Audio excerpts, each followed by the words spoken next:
All right. Good evening, everybody. Hope everybody is doing well this fine Monday evening. Rachel, love you. Thank you so much for the 98 months.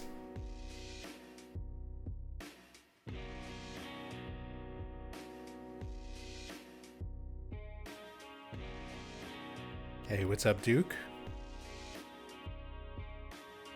How's it going, Chaos Joe? What's up, Repoison? Hey, Dog Syrup.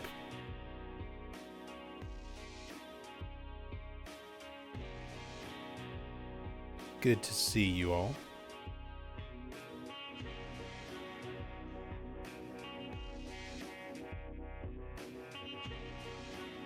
Made it through another weekend. Another day. Still here. Still breathing. Still ready to play some more Silent Hill 2.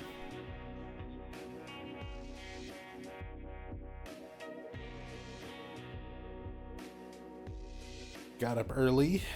Talked to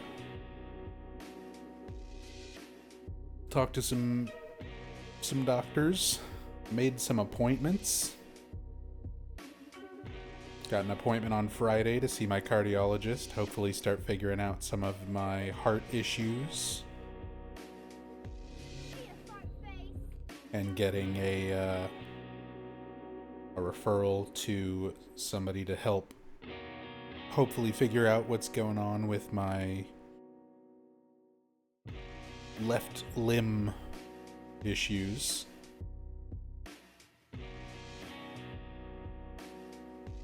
Rushmore, welcome back. Thank you so much for the 64 months.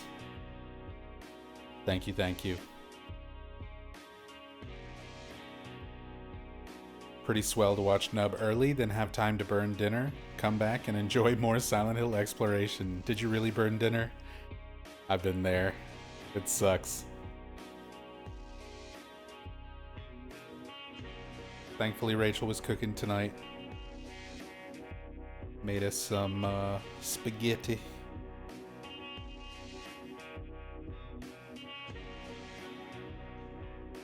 So I had a nice dinner.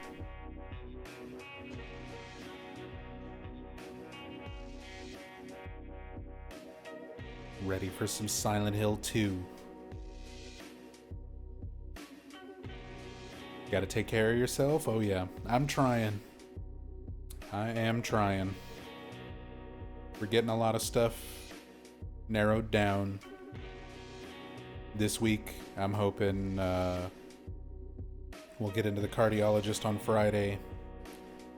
I'm gonna see about getting some blood drawn.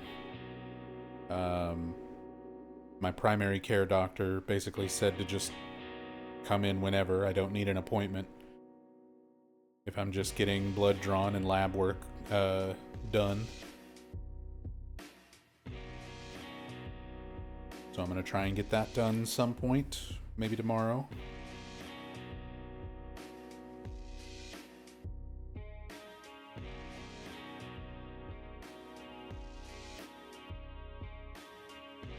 Made microwaved bread with nothing on it.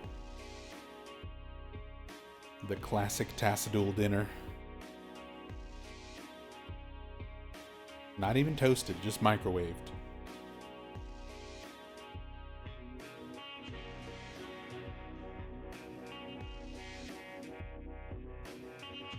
Mr. Shy Potato, what's up? Couldn't catch the DVD stream, but got here in time. It's all good. It's all good. Oh yeah, I needed to add you on DVD. It's alright.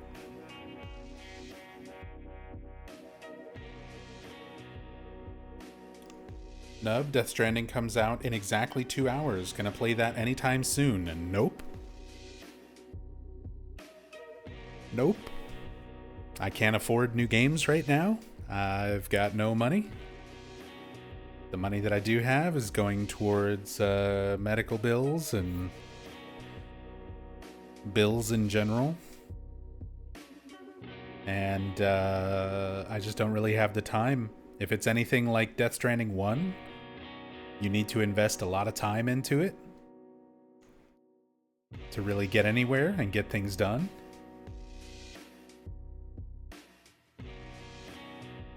So, my focus right now with the cam hack and everything else going on, no time, no money for Death Stranding 2 right now. So I'm going to have to wait on that one.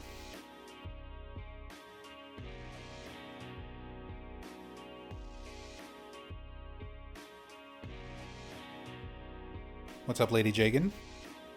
Replay game? Question mark? Question mark?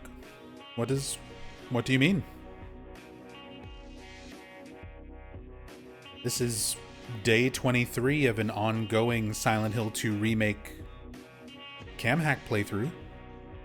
I've replayed this game and all of the Silent Hill games many, many times. It's one of my favorite series of everything all time. So, I'm not sure what the question is.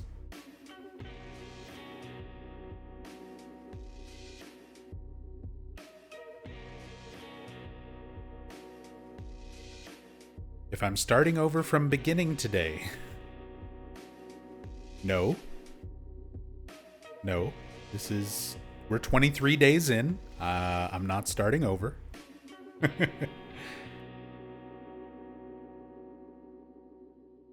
This is literally day 23 of one long, continuous playthrough of cam-hacked Silent Hill 2. We're taking the camera out of bounds, looking at every little detail on character models, environments, looking for Easter eggs, details, and we've been doing this for 23 days. This is day 23. We're not starting over. 23 days and we're like just now almost done with the prison. About to move on to the labyrinth. So we still have quite a bit left of this series to go through. You're welcome to watch from the beginning. It's all archived on YouTube and here on Twitch.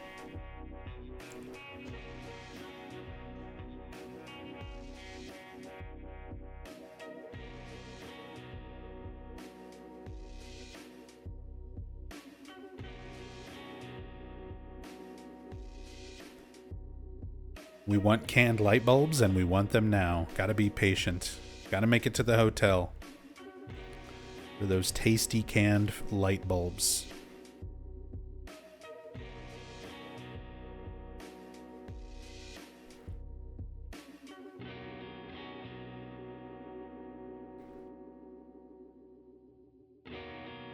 The other day we encountered the wingding secret. Yeah. And the very first comment when I put that episode up on YouTube was somebody wondering if it's an Undertale reference.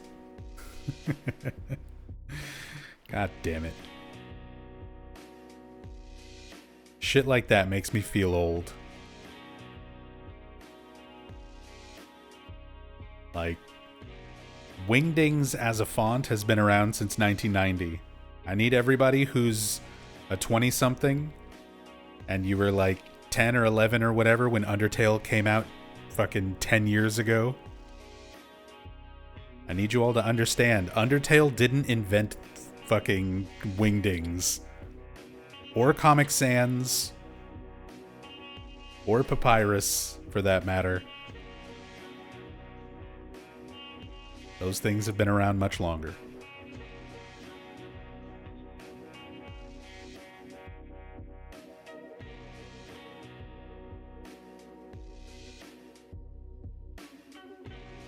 But that was just one of those comments I couldn't help but reply to. I was like, if your first reaction to seeing Wingdings is wondering if it's an Undertale reference, you're too young to be here.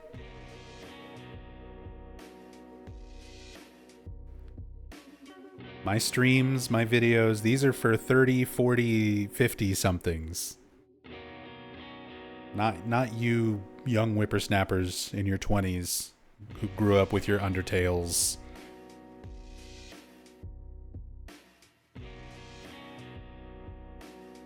Your Undertales and your Five Nights at Freddy's. How dare you?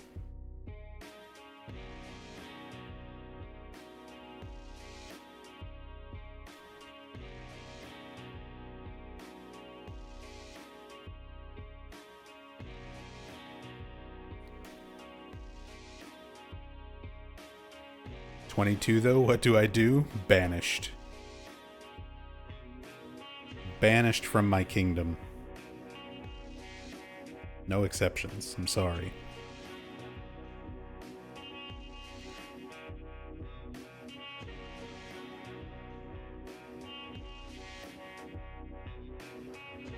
Mods add 1 electron to every single one of their atoms. Could never play Undertale? I mean, my experience with Undertale was ruined. Because I tried to stream it, like 2016. Like a year or so after it had been out.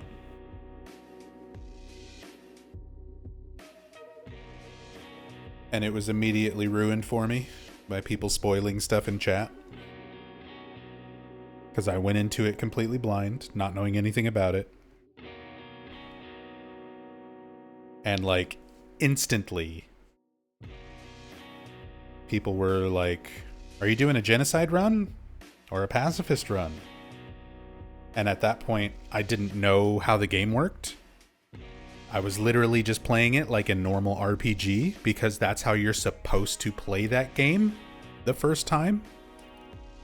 And then you figure out, like, killing is bad. It's wrong. Killing is badong. And you can adjust how you play it for your follow-up playthrough. Immediately ruined for me. So, I never went back to it. I don't care. You can keep your Undertales and your Delta runes.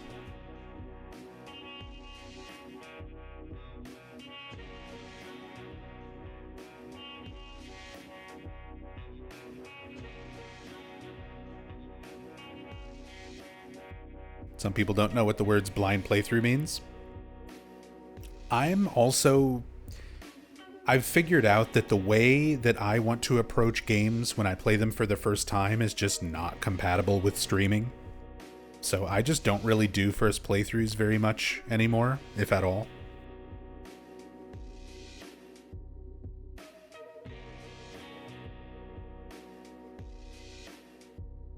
Because I don't want people to spoil anything. And a lot of times people don't understand that doesn't just mean like story. That means game mechanics, exploration, all that kind of stuff. Yeah, exactly. People quote unquote, asking questions that are just spoilers. Have you done this yet? Did you find that yet? Have you beaten this yet? Have you met so-and-so yet? And that's like, okay, thanks. I haven't, but now I know I will. So fuck off.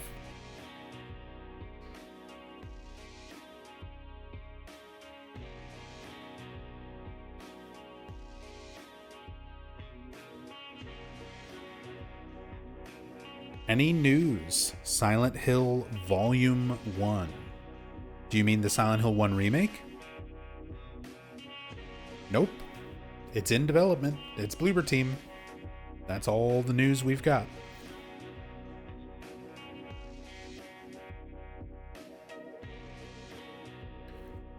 When you played Death Stranding, someone accused you of looking up what to do at the ending because it was beyond them. You did it correctly. Yeah, unlike a lot of people who played Death Stranding, I took the time and read every single memo. I did, like, everything in that game. I paid attention. I can understand people being confused about Death Stranding and figuring some of that stuff out because they don't read. That's such a common thing. with games now. Like, if a memo is optional, if you have to, like, open up a menu and look at something and then have, like, more than a few sentences to read, people don't like to read shit these days. And then act confused when they don't know what's going on in a game. You do it to yourselves.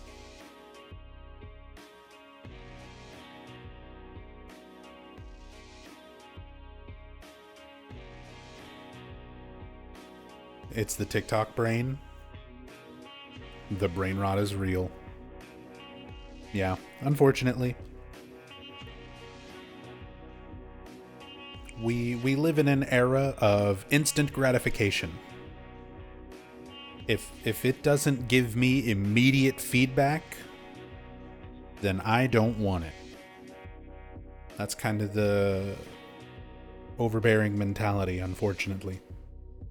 And it shapes the way media is created now. It changes how developers make games. It changes how directors make movies and TV shows. It's very, very strange, slightly concerning to see how much culture has shifted in such a relatively short amount of time.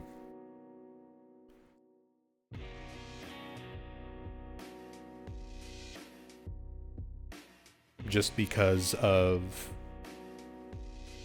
having technology and videos and media and just everything, so many things be sort of structured around instant gratification.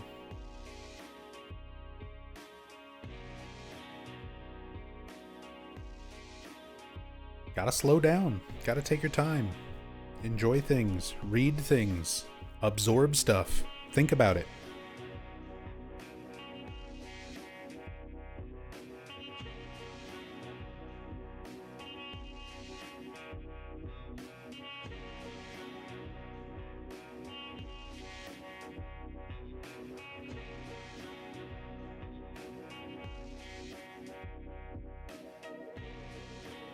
Still enjoy the retro games? Me too.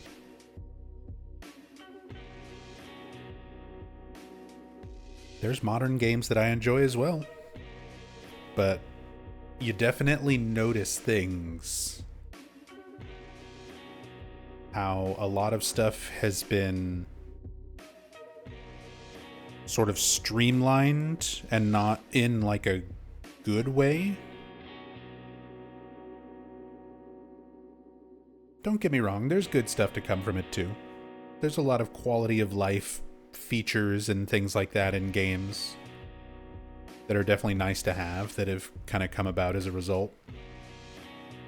But it's also caused a lot of dumbing down of experiences for the sake of trying to appeal to an audience that doesn't want to take time and absorb things and read things and put in any sort of effort to enjoy something.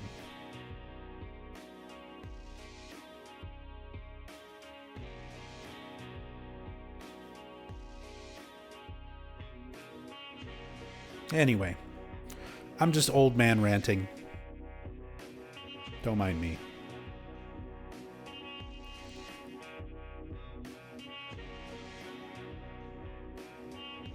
Hey, what's up, Temporal Fry?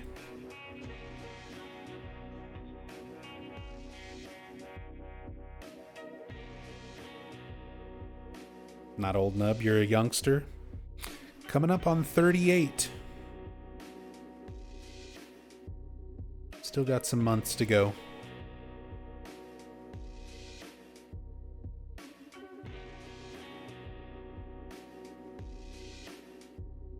Don't feel old. Except for all the medical shit going on. If it weren't for all the health issues, I definitely wouldn't feel so bad.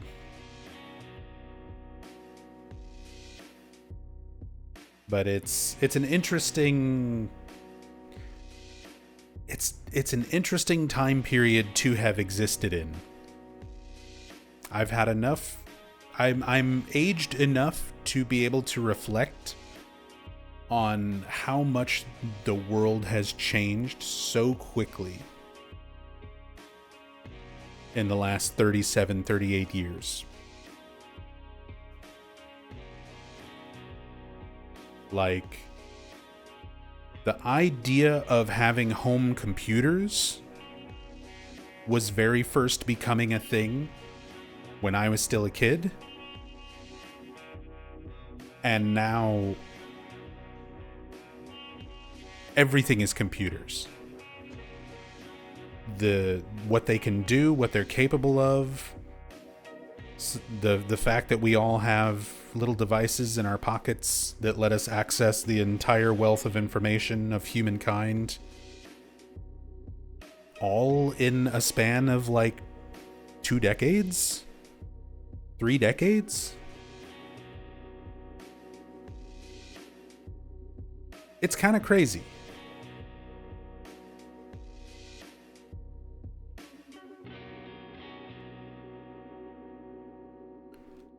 Can play Doom on my refrigerator.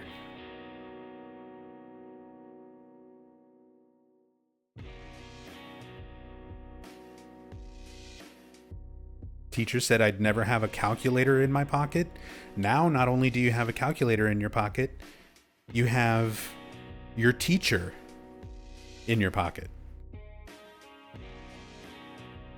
People attend classes,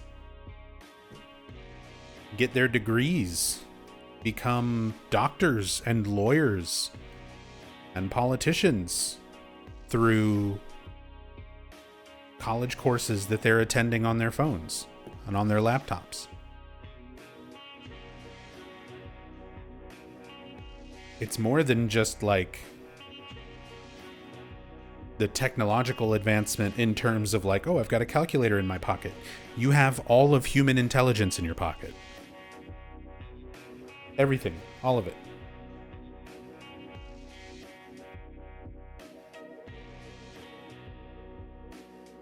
Hey, Meep, you got Miss Frizzle in your pocket. Sure. Figuratively and literally. At this point, just waiting on the Reapers to show up. Oh, I can't wait. Can't wait.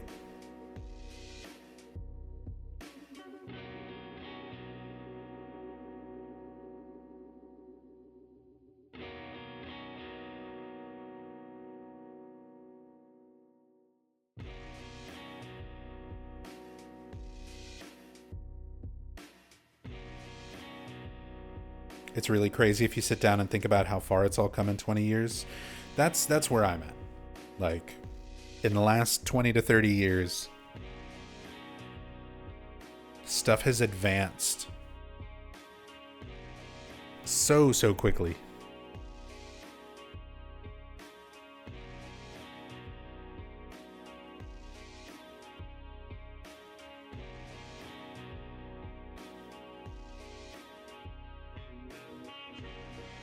Remember downloading songs on Napster on 56K? I was more of a Kazaa torrenter.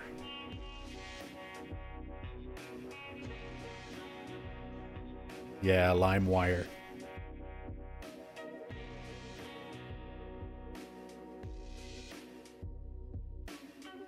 Some people it was Napster, some people it was LimeWire.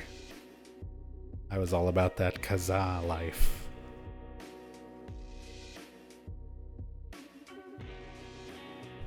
Downloading my anime fan sub bootlegs.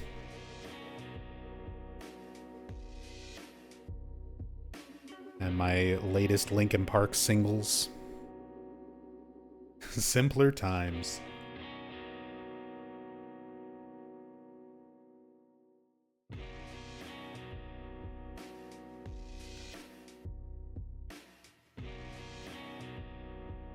All right.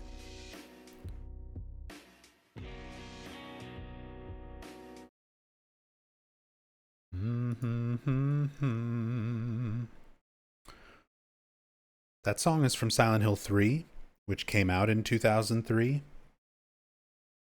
22 years ago. You think Heather was a LimeWire girl or a Napster girl? Or Kazaa? You think she had a CD Walkman or a mini disc player?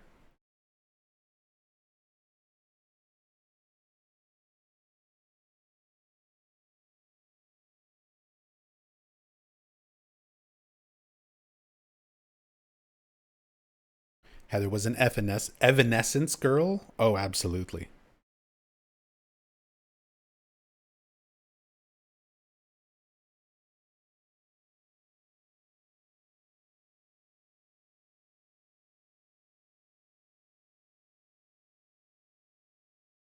Remember being able to watch full anime seasons in YouTube. I remember a time before YouTube existed. I remember when YouTube started. Remember when YouTube had a 5-star rating system for its videos?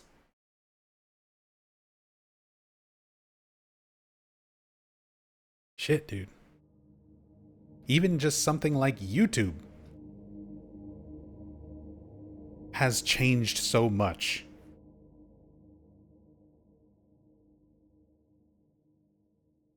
The sites and things that we still have now that have been around for a long time. Yeah, 10-minute video limits on YouTube. Everything was split up into 100 parts. Newgrounds. Albino Black Sheep. You're the man now, dog.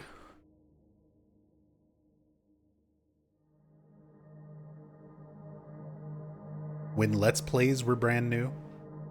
That was a brand new, crazy concept.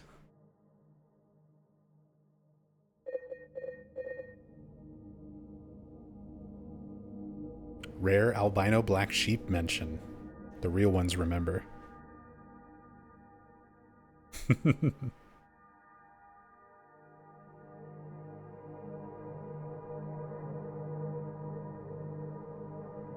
How many parts for a Nub Zombie in-depth playthrough with 10-minute limit per video? God. When you look at some of my story playthroughs that I've got archived that are like 20 hours long. Geesh.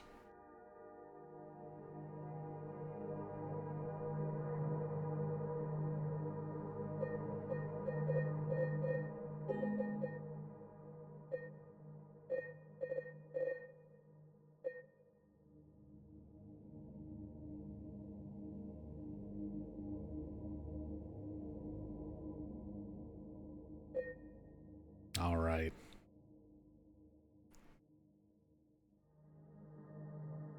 Day 23 of the Silent Hill 2 remake cam hack playthrough.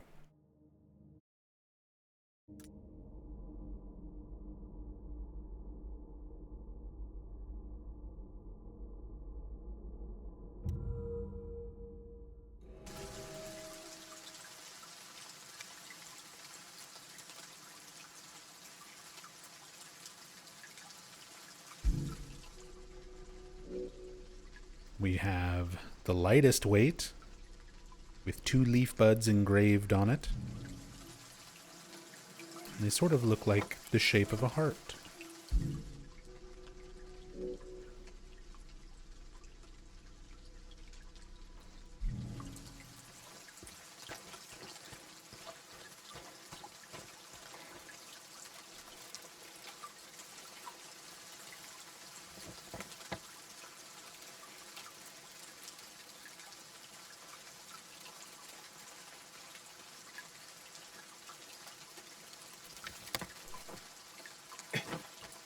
Whoops.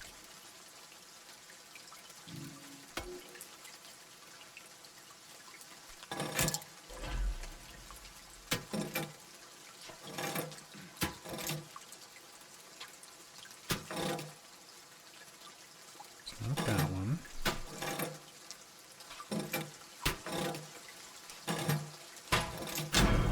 It's that one.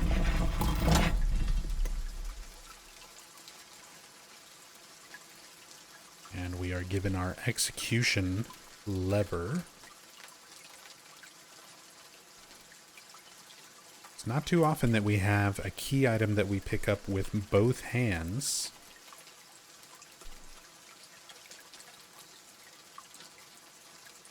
So we gotta see James hitting that pose.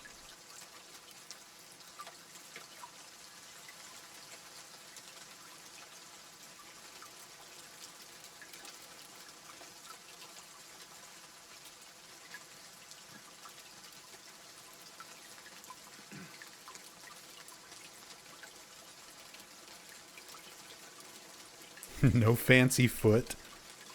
That would be funny. It's like, since we got both hands in the shot, we gotta have a fancy foot. Stanky leg.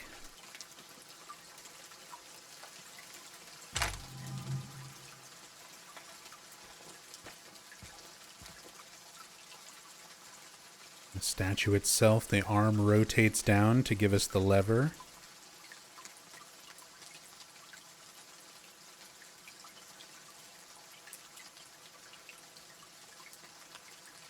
And it doesn't look great. For all the detail and everything, they just sort of... You can kind of see the separate object of the arm compared to the rest of the statue. The way they just sort of rotate it down, like the shoulder and everything doesn't really...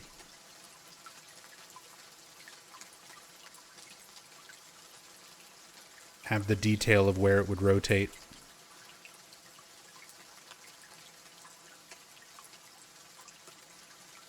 Shoulder has more detail than the telescope? I mean, true. Also got him. Got him again. That's 3. That's 3. Chat just keeps falling for it.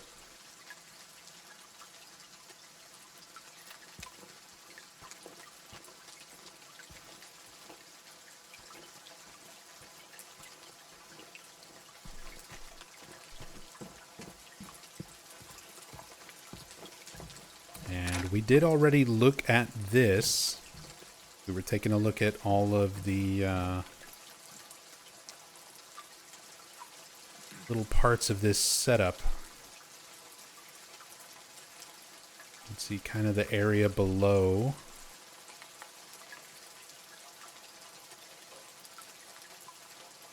I was curious if there was anything to give away.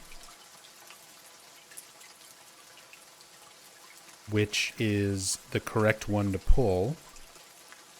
So I kind of want to look at it before we use the lever and then after.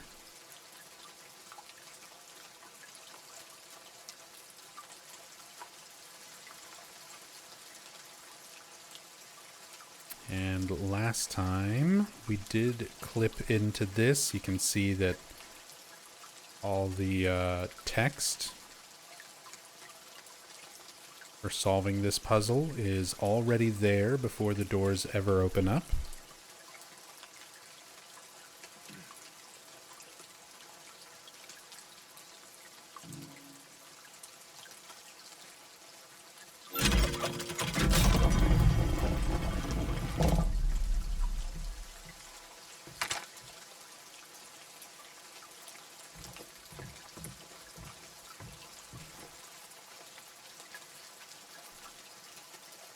Preying on one's weakness made the man's bones crunch. Oops.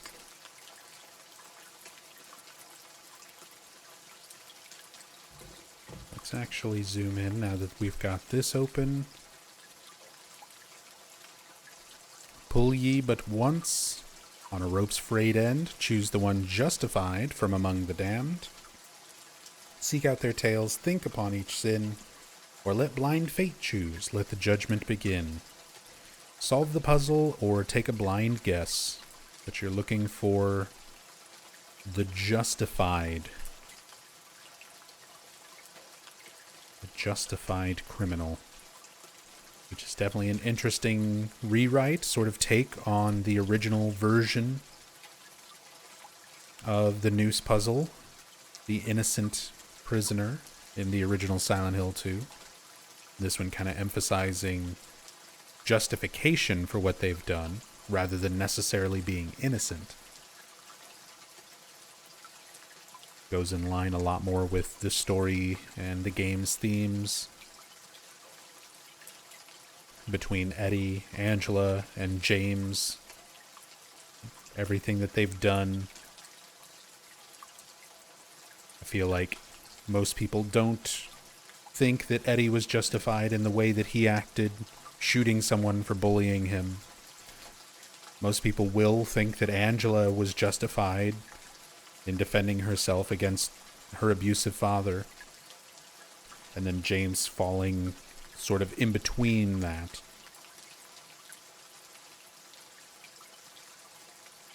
Was he killing Mary for selfish reasons? Was he doing it to help free her? It's a little bit of both. But was he justified? Hallowed was the place, this one set ablaze. This one took from others, 'twas a sinful deed. This one he did kidnap his beloved daughter. This one clenched his fist and has pulled no punch.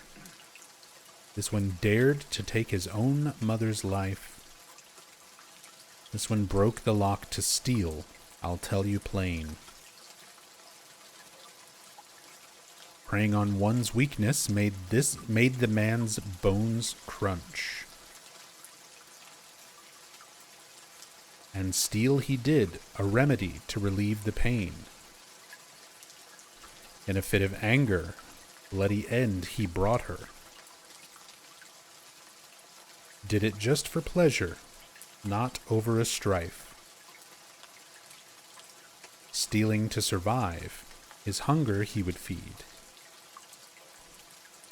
Stood and watched the fire with a lustful gaze. So we get some clues on how to match each of these up.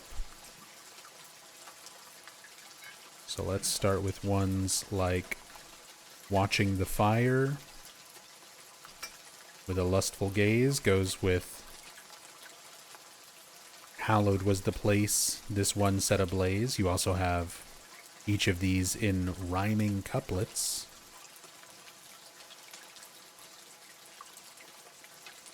To help give you a clue. And this is on the easy riddle compared to normal and hard, which does away with how obvious each bit of the story is. They're a little more ambiguous, and they don't necessarily keep to a rhyme scheme even on hard.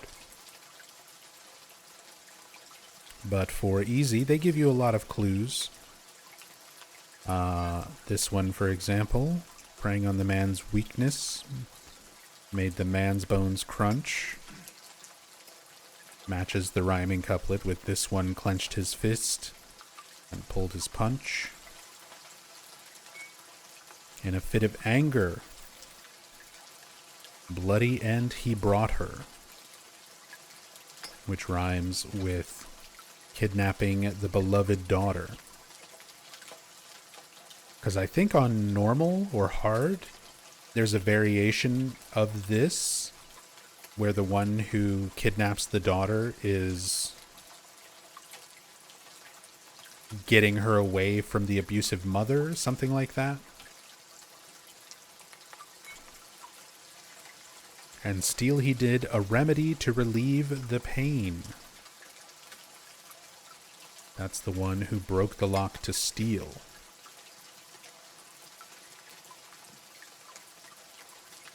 So, pain relief. Stealing for pain relief. Stealing to survive, his hunger he would feed. This one took from others, 'twas a sinful deed. So we kind of have two. Stealing a remedy for pain relief, stealing to survive and feed himself. Two people kind of stealing to take care of themselves.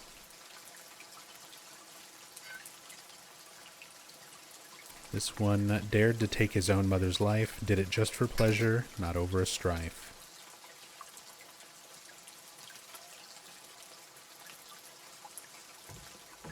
So there we've got everything matched up.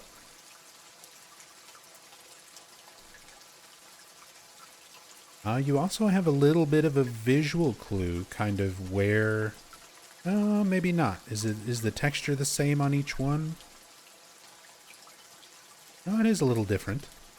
So you can kind of match the rust patterns.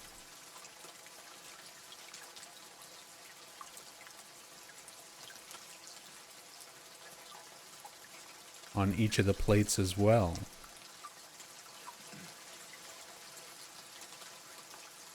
So they give you the rhyme to be able to match it. They give you some visual clues to be able to match it. And then some contextual clues, mentioning fire, setting the place ablaze.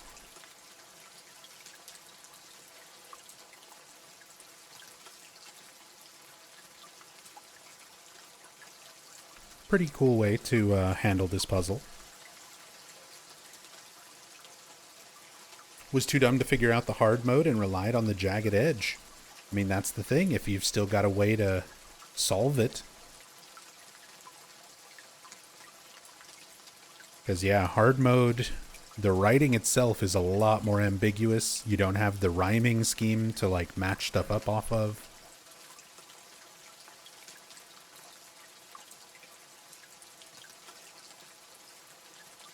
So I think it's going to be 2. It could also be 4.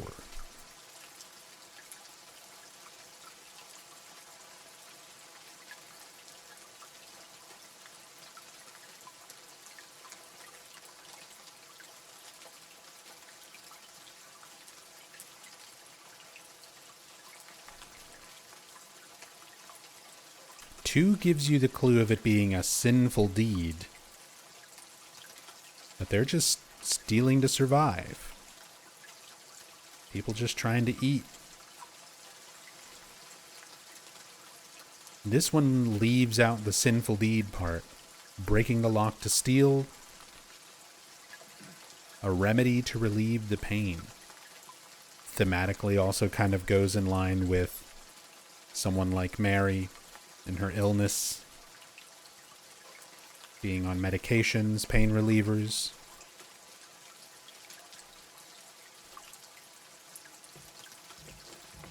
Speaking of hard mode, what is for you, Nub, the most hardest puzzles in hard mode in the series?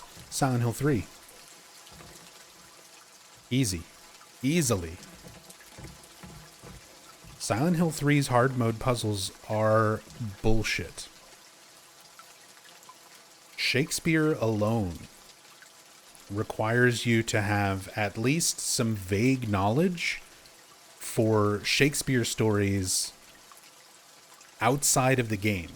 Like game puzzles that expect you to know, even if it's something common like Shakespeare, not everybody knows Shakespeare, and there's no opportunity to read little bits of Shakespeare, like by examining the books or anything like that. If they gave you some little passages of Shakespeare when you examine the books on hard mode, I'd give that a pass because all the information and knowledge you need to solve it would be in the game itself. But expecting people to solve puzzles based on outside knowledge, things that are not in the game in some form, is kind of bullshit. kind of bullshit.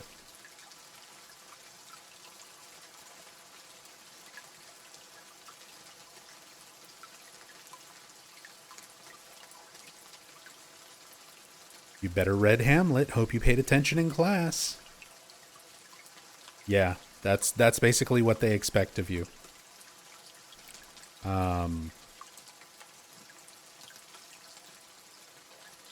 There's also the Brookhaven keypad, where you're supposed to figure out that you're looking at the keypad as though it were a face. And there's not really anything to allude to the fact that you're supposed to do that. You have to make a pretty big leap in logic. It's cool once you know how it works, but figuring out that connection of viewing each button on the keypad as part of a face without any sort of indication, nothing there, like, that could have been made, again, slightly better, just like the Shakespeare one. Shakespeare one should have given you a few sentences of each Shakespeare story when you examine the books in your inventory to let you figure out the relevant parts of each story. And the keypad one should have had, like, a blood droplet dripping down from one button to another. Like, something to let you make the visual connection between the description in the poem and what the keypad buttons are supposed to represent. Like, if it talks about the eye dripping blood down the cheek, we should have had a little droplet of blood, a little streak of blood from, like, which button is the eye and which button is the cheek, so that you can differentiate, like, okay, this is the eye, this is the cheek, it's not the ear. You can at least kind of make that connection of it being a face. Because without any kind of indicator, that's, like I said, a big leap of logic to try and think of it that way.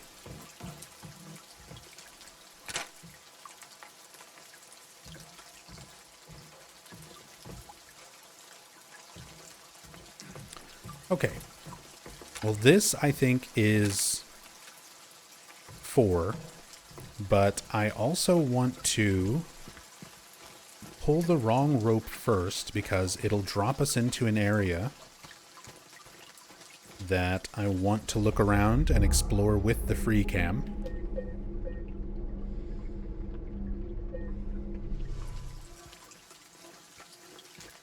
What if they made a very hard puzzle mode so we could still get obscure ass puzzles like that? I mean, I do love some difficult puzzles. I would love stuff like that. And I feel like Silent Hill 2, the original Silent Hill 2, handled that in the best way. Where if you beat the game on easy riddle, normal riddle, and hard riddle, you unlock extra riddle. Only after finishing all of the selectable riddle difficulties, and then you get an extra that expects you to think about stuff a lot further, utilizing your knowledge of the past 3 playthroughs on lower difficulties. That is like the smartest thing, and I think the best way to handle that. And it's the only game to have done it. They never did that in the entire rest of the series.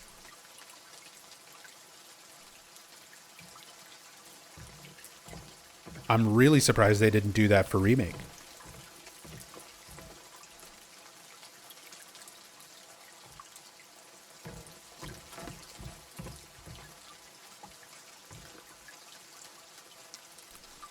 Is it just me, or is water actually dripping out of James's clothes? Could be a camera angle thing. No, I think it is. Around, like, the bottom part of the jacket.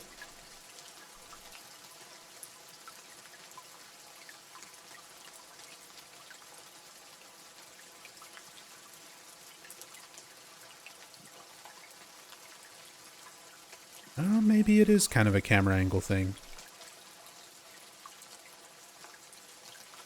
Because it looks like it. But zooming in up close, like I want to see the droplet drip like in front of his pants, but off of the jacket.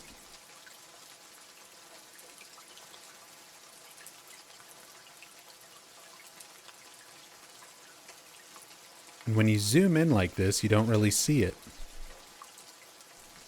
But when you're looking at like the default angle,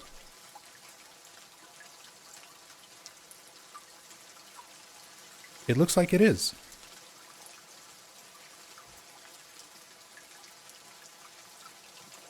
I think it's just the same rain effect, but clipping through.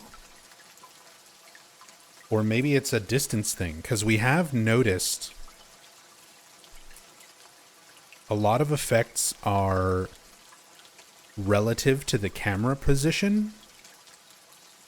Yeah, there it is. It is happening.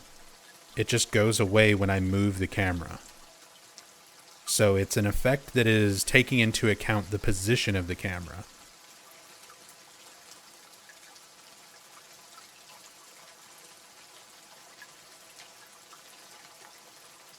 But it is definitely happening. You can see the water gathering and dripping off of his clothes.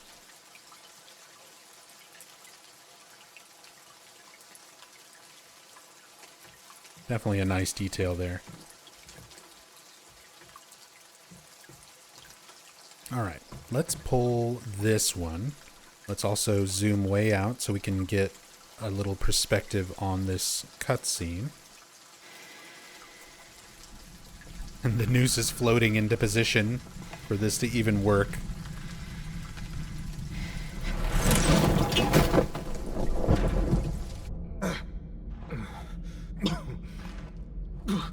Just to make it all line up from the normal view that you would have there.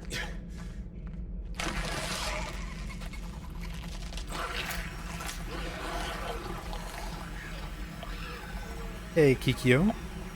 Sneaking in real fast while at work. Can't wait to see the VOD of this later. I'll be sure to have it up at the end of the stream. At least on the archive channel. And then the edit will usually go up tomorrow.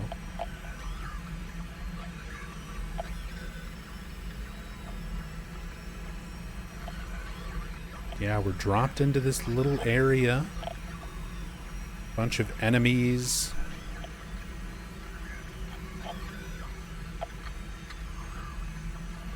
The ominous red light up above the ladder. Your punishment for pulling the wrong rope. Like how the light itself is also like a red square.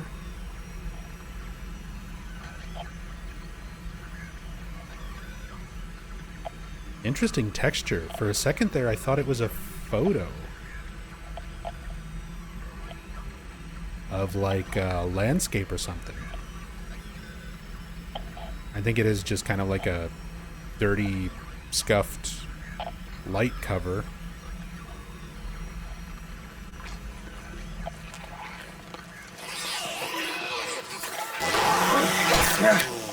Right through.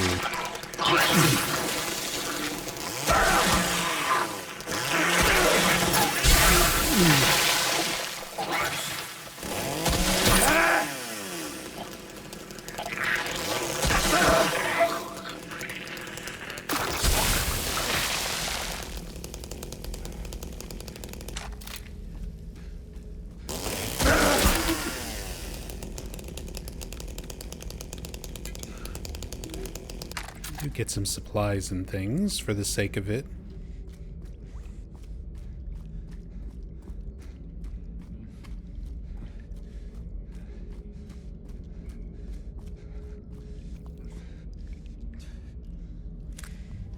The red square save point also has texture to it. Was wondering if it was the exact same asset there as the light, but I don't think so. Well, the big thing with the save point texture is that it's animated. It's not a static texture. It's like swirling. So here, the game world, as you can see, is animated. But these are not. Like, they have a flicker to them, but they're not the swirling, churning texture of the save point. Gonna need all 37 health potions. Just jab myself with this needle. Hey, we might need those potions. Our Estus flasks.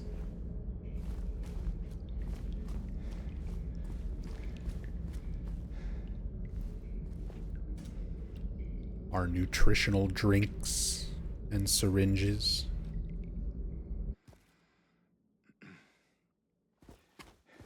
Because there is a lot of times where I'm just more focused on trying to get good camera shots of things. And sometimes that means leaving James to sit there and get the shit beat out of him while I'm looking at stuff.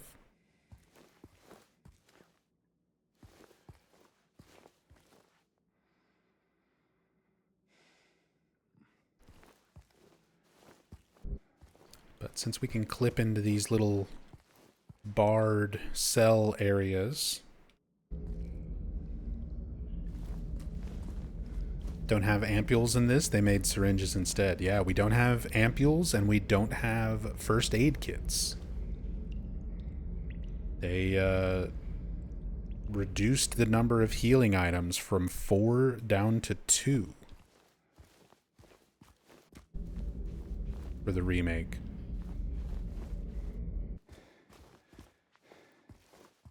Or from 3, because there was no syringe.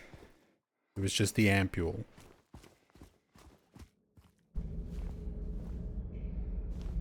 So you had the ampule, the first aid kit, and the nutrition drink. And they did have different functions. They were not just different levels of healing, which is something that a lot of people might not realize. The nutritional drinks and the ampules had hidden effects. They also restored your stamina. And most people casually playing Silent Hill 2 or Silent Hill 3, because it's also a thing in Silent Hill 3, probably never even realized that there is a stamina like meter or mechanic. But of course, like, if you run around too much, if you just hold run constantly and run through the town, you run out of stamina and James will start running slower. And then if you stop, he'll like breathe heavily for a little bit, and until his breathing goes back to normal, you'll only run for like a shorter distance until he starts slowing down again. Using a nutritional drink restores stamina on top of health. So you could heal and also run faster. And using an ampule completely filled your stamina meter. And kept it full for like 2 minutes or something. So you could run, you could just sprint the entire time after using an ampule. And for like several minutes, James would not get tired. He would not slow down. And I said they did the same mechanic in Silent Hill 3 as well.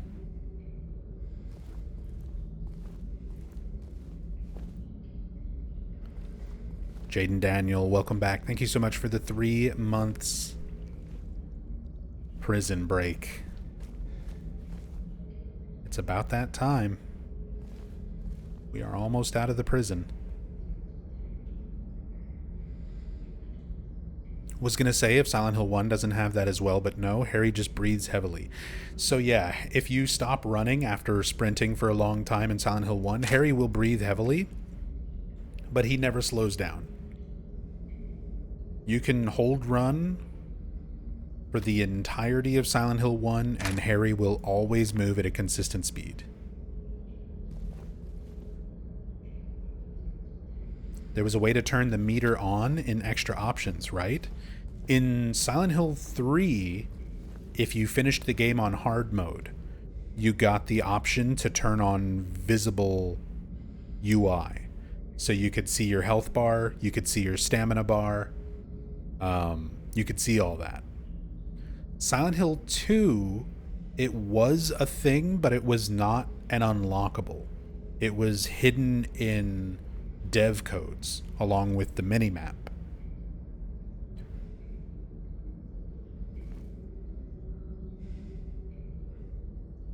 Things that were used for the developers, but not included in the game through like normal unlockable means.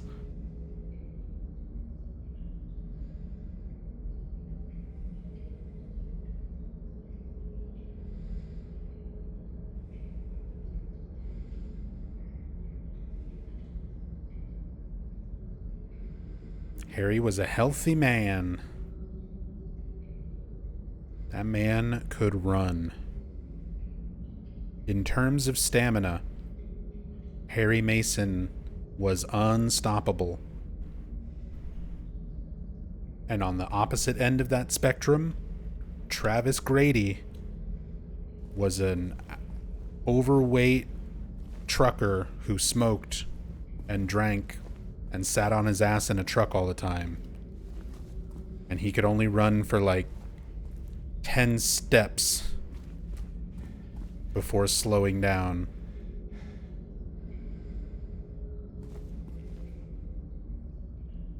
They had to include an entire other drink, a stamina drink, just for Travis.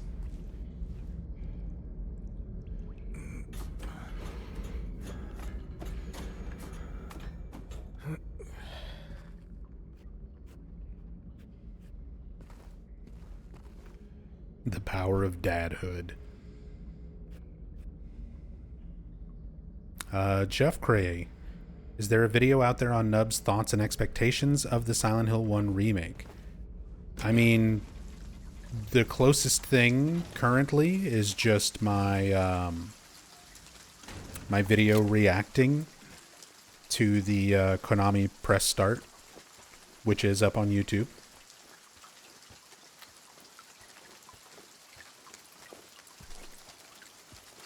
I haven't made a video specifically just talking about thoughts and expectations. There's not really enough to go off of right now. Like, other than knowing the game is in development, I just really don't have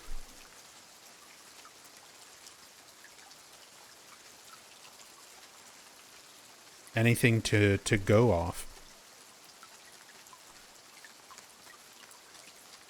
Although somebody did ask a similar question in the YouTube comments, if I would do a video on sort of like what I'm expecting from the Silent Hill 1 remake, so I might try to put together all of my thoughts and feelings and stuff on that a little more concisely for a video in the future, if enough people are interested in that kind of thing.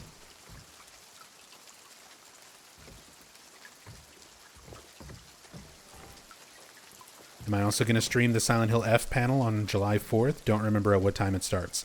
If it's at a time where I'm up and able to, and I don't have any other stuff going on,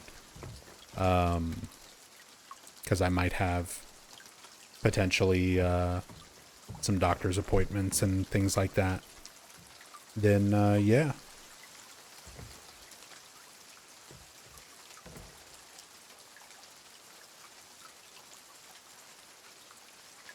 Just gotta see how stuff kind of shakes out in the next couple weeks. I've got a lot of doctor's appointments and testing and stuff going on.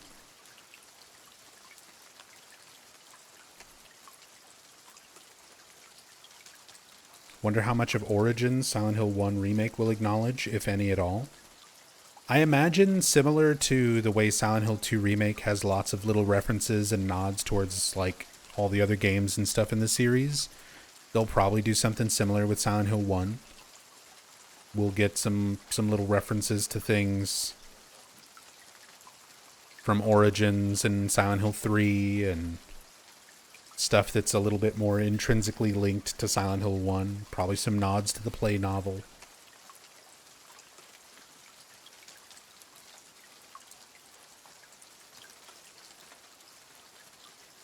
Sorry, I just noticed the, like, swirling fossil shell pattern on the insides of the doors.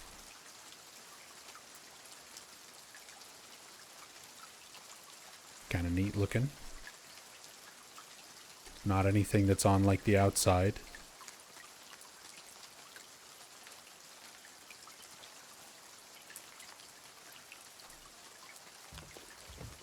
But yeah. Honestly, trust them to do it tastefully, referencing relevant info from other games. Maybe not even relevant info, like just little posters, you know? I don't think they're gonna drastically overhaul Silent Hill 1 Remake to try to include, like, areas and gameplay and direct story references to things from Origins or Silent Hill 3 or whatever. But you'll be able to, like, cam hack and look at posters, and you'll probably find posters for, like, the sanitarium, and there's references to the sanitarium in this game. So you'll find things like that, I imagine. But I don't think they're going to go too crazy with it. Bet you will see Travis's truck, see even stuff like that. I don't think they'll go that far.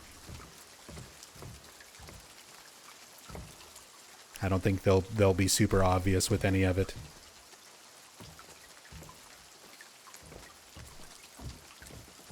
Okay. So what do we think? 2? This one took from others, 'twas a sinful deed, stealing to survive, his hunger he would feed. He's just trying to feed himself.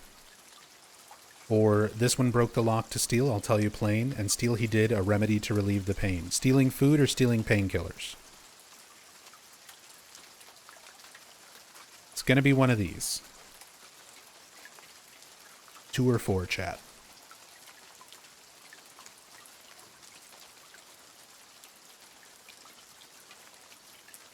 Who's the most justified?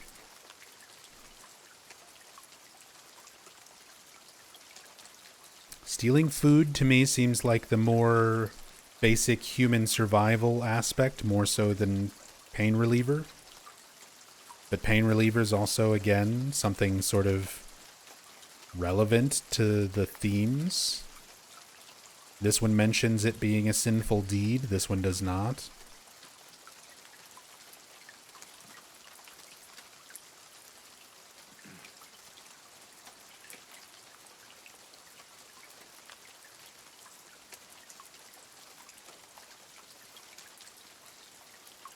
Two, 4, 2. Potato changing from 4 to 2.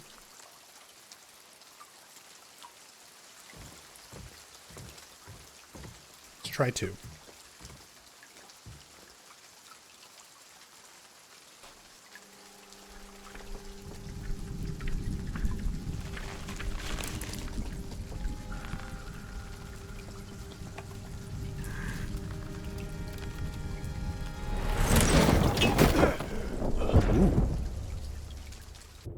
That zoomed out perspective makes it look like he really smacks his jaw going down. Like head flies back.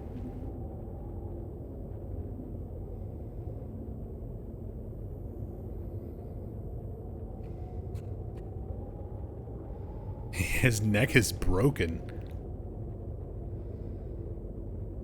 I mean, that is what would happen a lot of time for people executed by hanging. Oh. Well, his teeth are in good shape. His eyeballs look okay.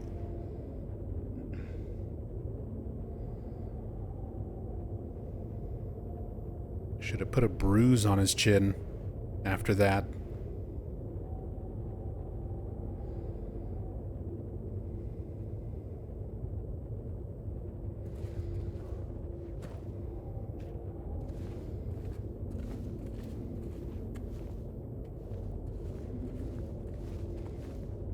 Now we're playing Trauma Center.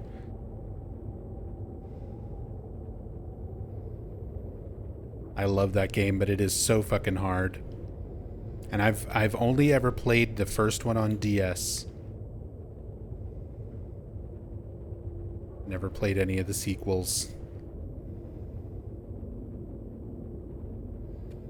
Is there a hatch above you? There is a long dark tunnel.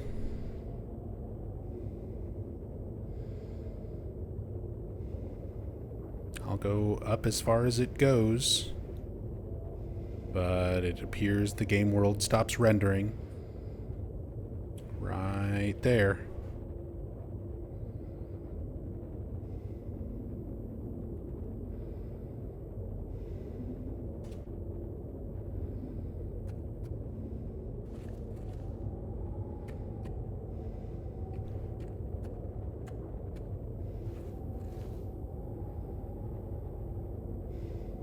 I love all the just like hanging sort of cages, metal frames and everything around.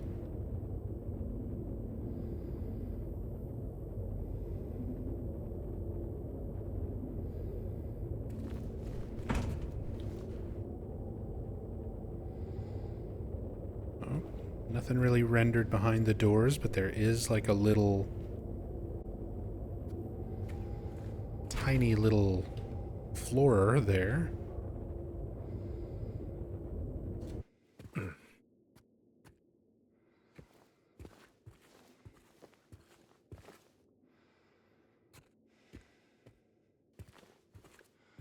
You can see where they just overlapped and clipped the textures together on the opposite sides of the wall. Textures just kind of stretched and smeared. Stuff you wouldn't normally see. Oh.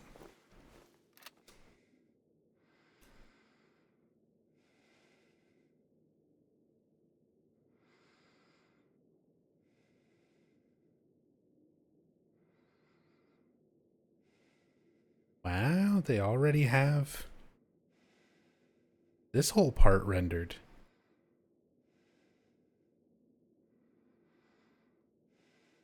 The Historical Society, the picture of the prison. The next hole to drop down.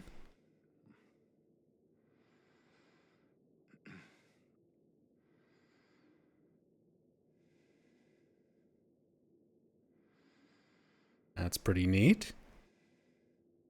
Just to kind of see the level layout.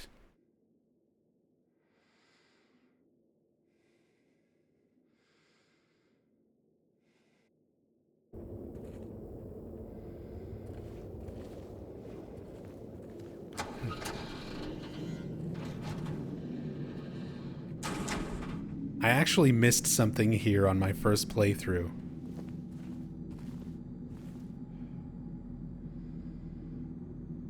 So, in the original Silent Hill 2, when you get to this area, if you examine the corpses, you get a bit of dialogue where James is like, "Did I just see that move?"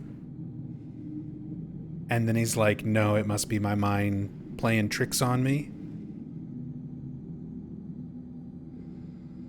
And Bloober Team actually animates one of these, like one of the feet moves, like it twitches. I can't remember if it's one of the ones in here or if it's the one on the table. But Bloober actually did put in an animation. In the original, there's no animation, it's just text. Kind of implying that James thought he saw something move.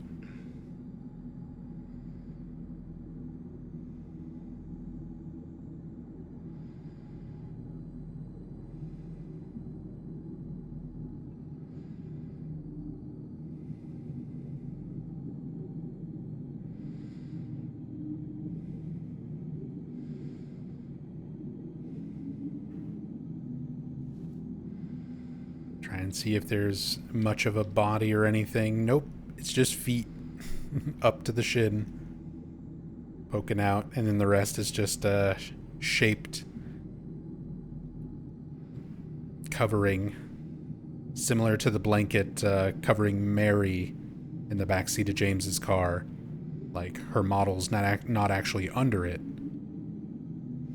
but the covering is just person-shaped to give that illusion.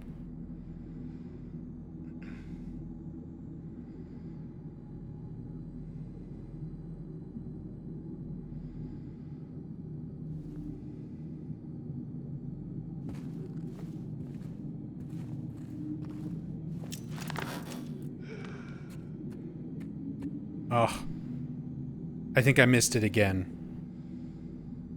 I think it was this one.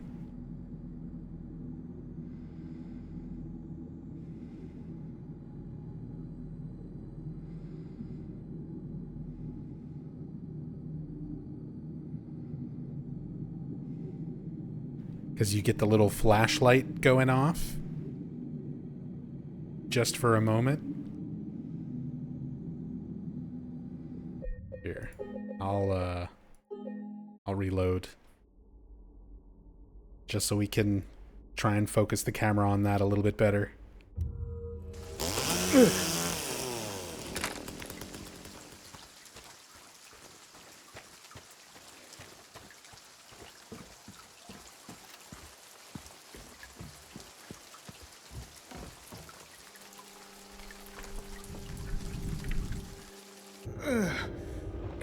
Totally missed that in your playthroughs. That's okay. I was like examining other stuff and looking around at other things in the room, and missed it in my first playthrough as well. But really nice little reference to the OG. Yeah, there you go. The feet tense up just for that brief little moment, in reference to the text in the original Silent Hill 2, James wondering if he saw them move. And then chalks it up to his imagination.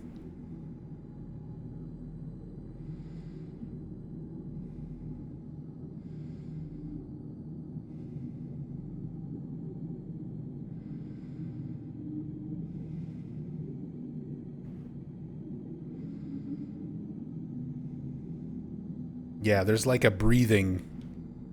You hear a breath sort of noise as well. Like a man gasping.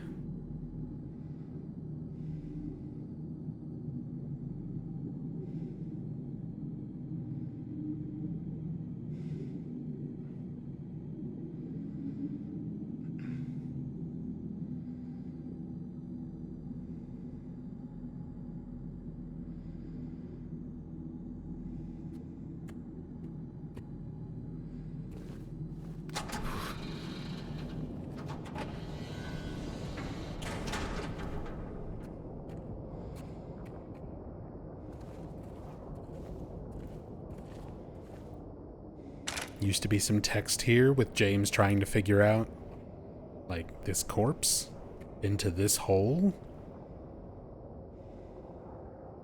Sort of getting the idea of this is the only way to go. Gotta drop down here where all these corpses seem to be getting pushed into.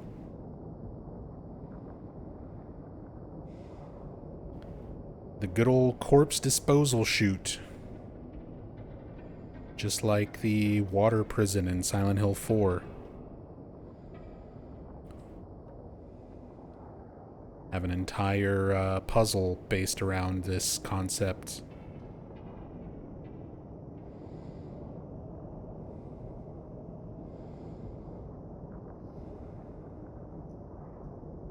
Again, I love just all the imagery. The lights up above the metal grating. The fan, rusted, still very slowly spinning back here.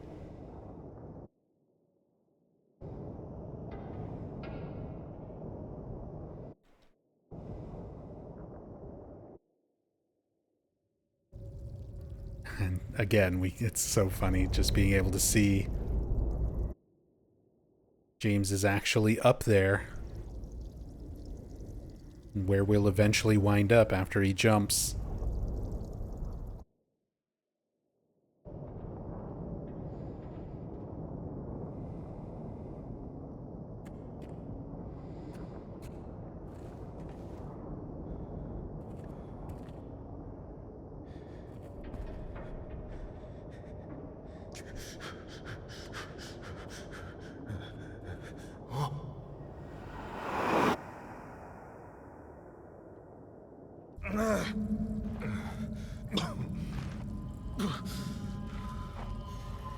the light and the, like, that lighting change each time he regains consciousness or after jumping being more and more distorted as well. Like a nice, subtle visual effect there.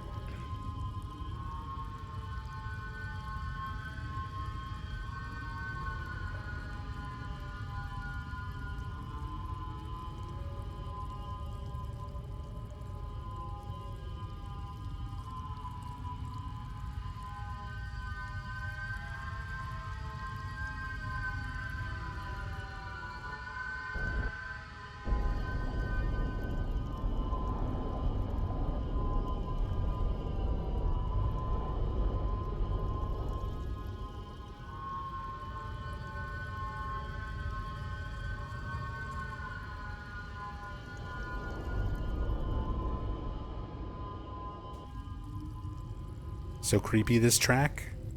Same as the OG. One of the several moments where they use original audio for the same location.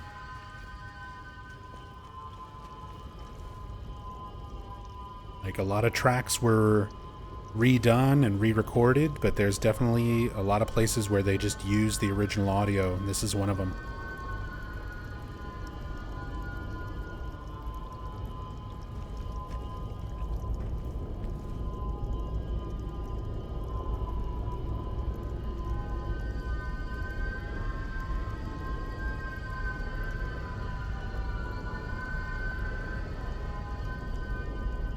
Very faded, but it's still that photo of the prison. What would eventually be the Historical Society.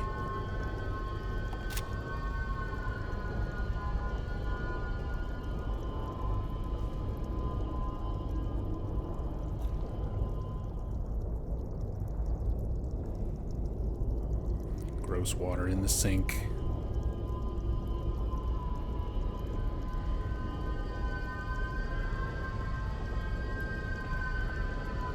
Nothing really visible here.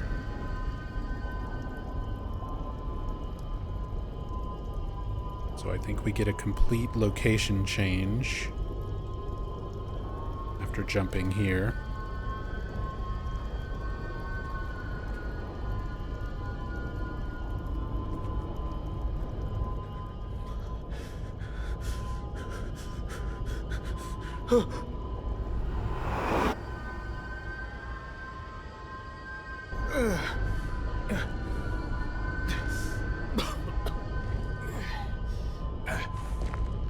Everything's kind of got like a reddish tint. Going further down, it's more and more distorted each time James drops. Really driving home that idea that we're getting separated further and further from sort of reality and logic.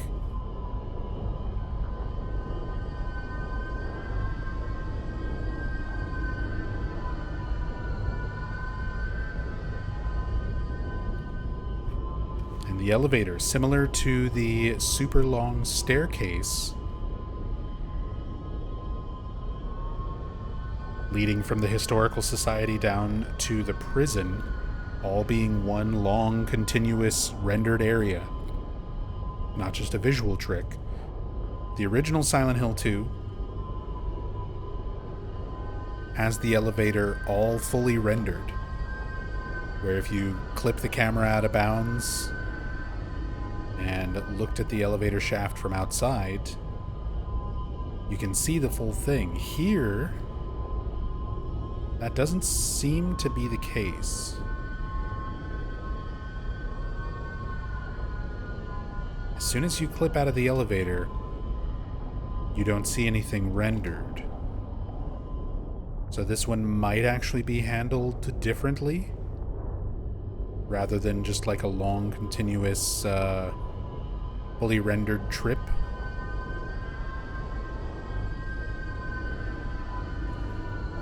We'll try to look at it as it moves. There goes James.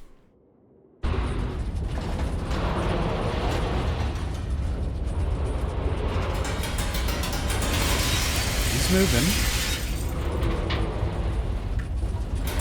You just don't have the lighting, I guess, to really be able to see it.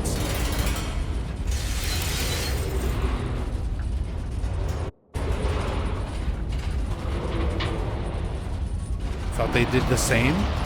Well, they've done both.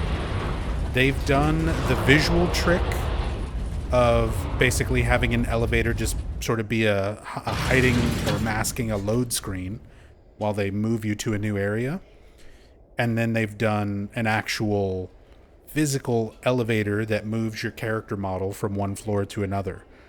We saw them do both in Brookhaven Hospital, kind of examining stuff out of bounds through that area.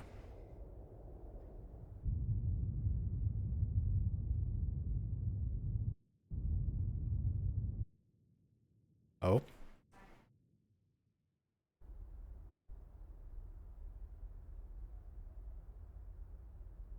Can already see some bits and pieces of this next area. Drawer with bullets, all the little interactables are rendered in, lighting sources, staticky TV floating in a void.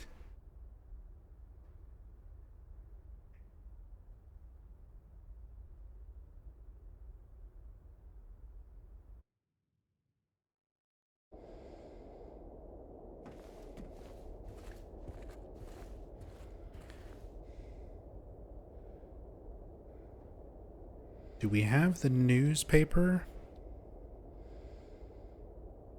I know you still read the newspaper, but they move it further up this hallway. Because in the original Silent Hill 2, you kind of get it like right here. You get your save point, you get your door, and you get your newspaper clipping about Thomas Orozco.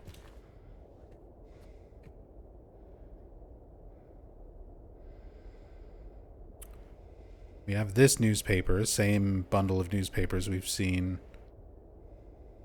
many other places. Fire extinguisher with Fire Inspector Smith.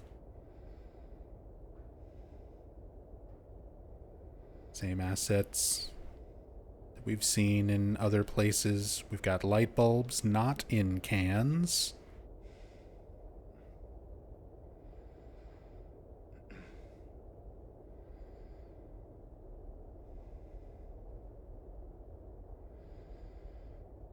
Gotta wait till the hotel.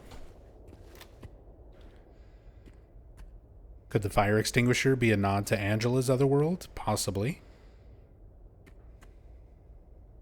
Fire is definitely a big part of Angela's perception of the otherworld.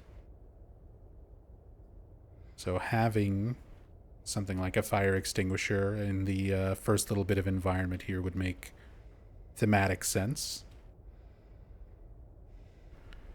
Some rusty cans of hyper spray.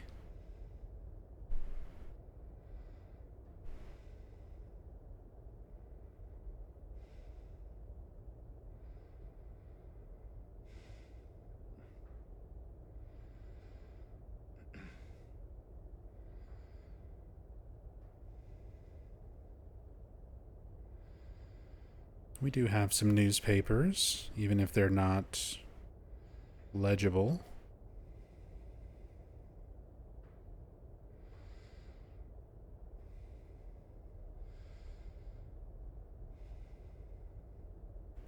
Bit of graffiti. Starting to get little elements of what we saw in the apartments around where we met Angela in front of the big mirror.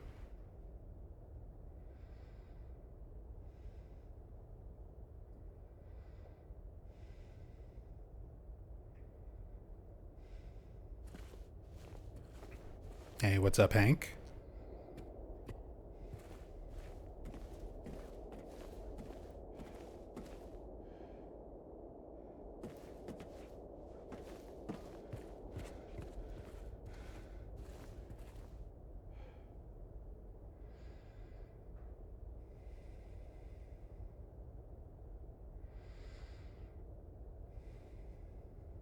There's little bits of paper and trash, cigarette butts, matches. Again, could be some intentional fire references towards Angela, but it's also just general kind of garbage assets that we've seen in a lot of other places already.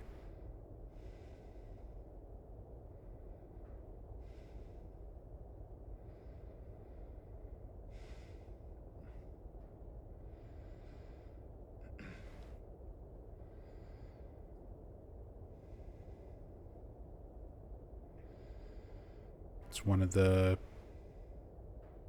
royal water bottles.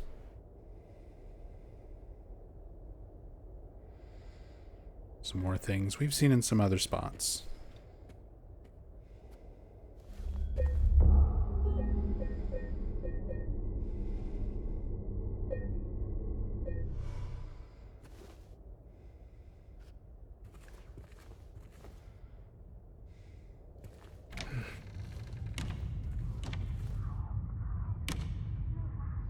So there's actually some really good, really creepy audio that you can get here.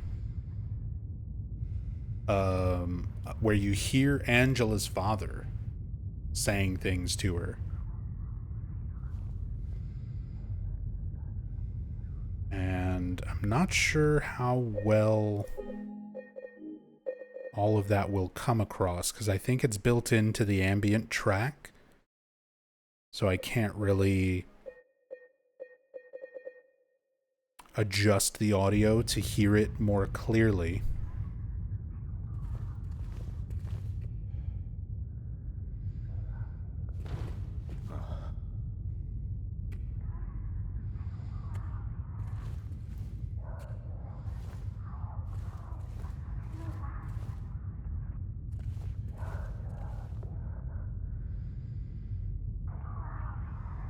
There it is.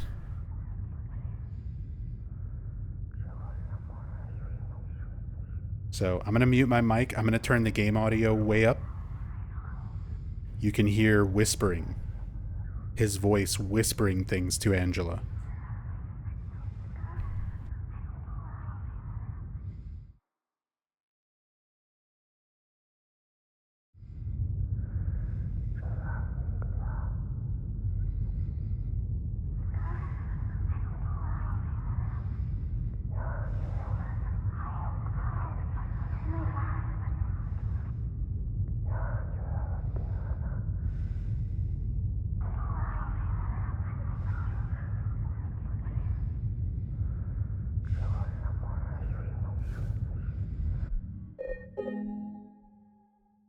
Here, let me see if the audio is actually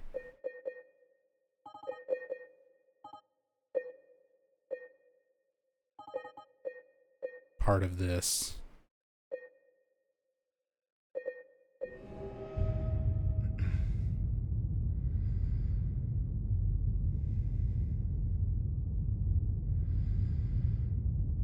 Oh, I don't hear it anymore.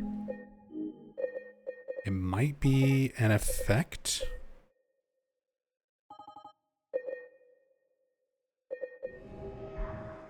It is.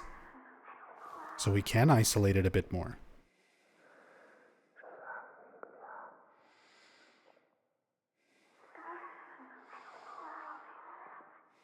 You can hear his voice whispering and then a girl's voice whispering something back.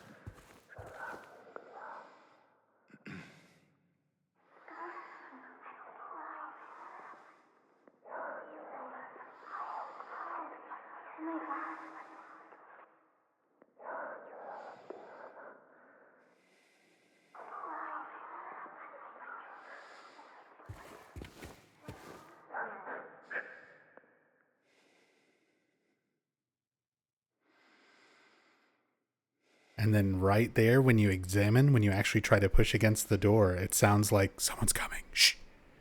And he like shushes and it goes away.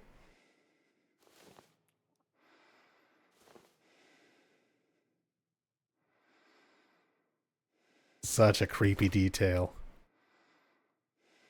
Such a creepy detail. Let me adjust the audio back down a little bit. I think there's a few other spots here where we'll hear more of that though. So I'll adjust it more as we come across it.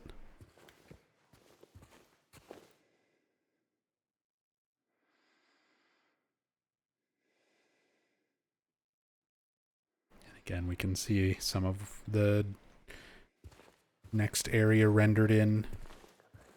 Oh, yeah, there it is.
Did language change to Japanese? This whole playthrough has been in Japanese, and I'm realizing as I listen to this, it sounds different from when I was listening to it on an English playthrough. I think they've actually changed these audio files based on the language of your playthrough.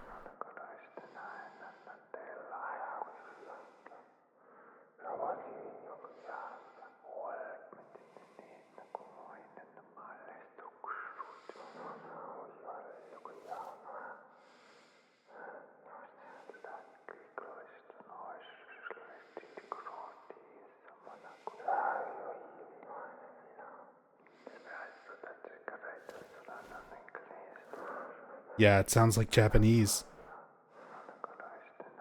Kurashite nai.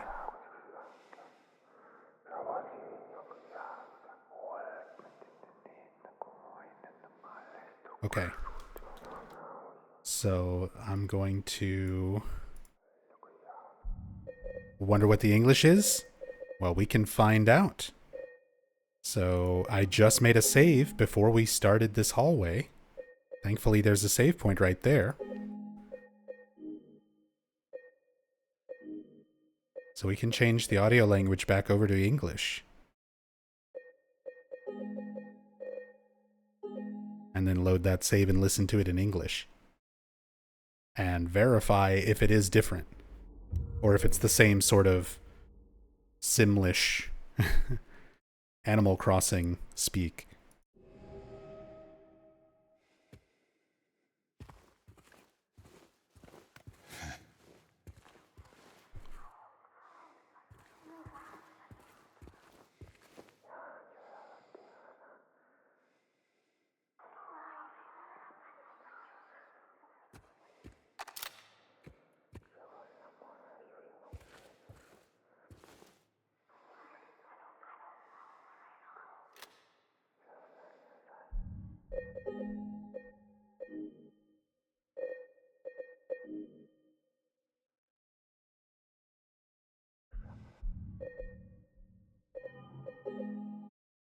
I just want to make sure that I actually saved this setting. Okay, it is English. Because it sounds the same.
Okay, I just heard the same thing that sounded like Kurosh Tenai.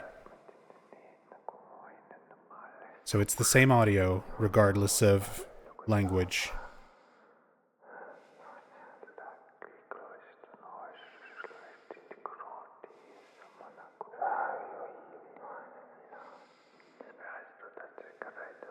Wonder if someone has isolated the audio files and deciphered it all? Well, so this is one of the things that you run into that's kind of a problem. Somebody has ripped these audio files and isolated them. Unfortunately, that person is Rachel Ashman, who I've already talked about in some previous parts of this playthrough, who has some really, really wild theories and interpretations when it comes to a lot of the information.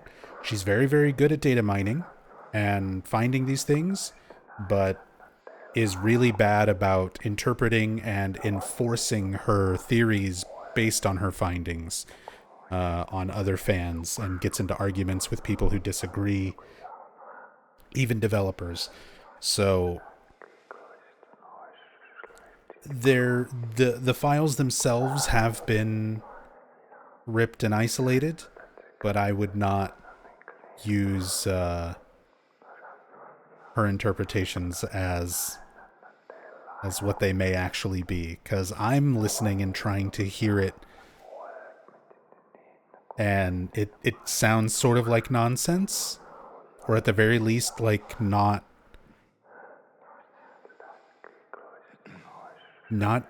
even a single language. Like multiple languages might be used here. Parts of it sound like Japanese, parts of it sound sort of Polish.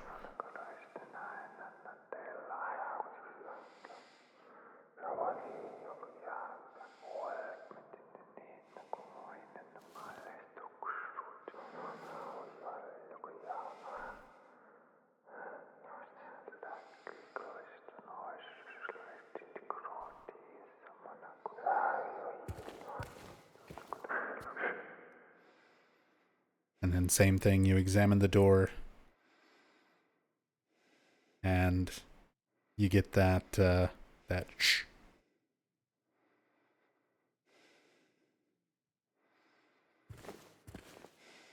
Think he said tu madre there, your mother? What are you saying about my mother, Super Shish Kebab?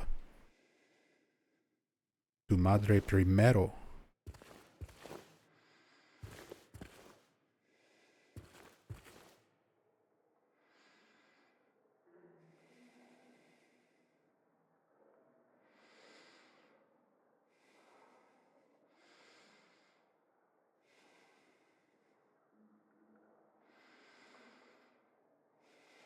Low-res boots.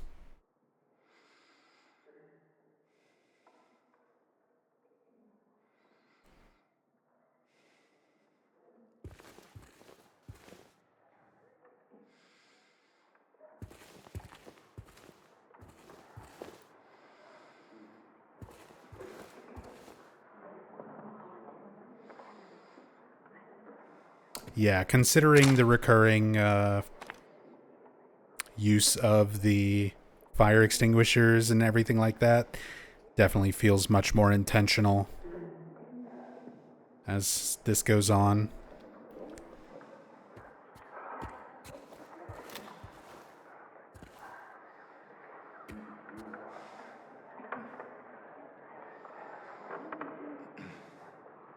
Oh, and now we're hearing creaking bed noises on top of all the whispering and muttering.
Yeah, creaking bed, grunting, like that.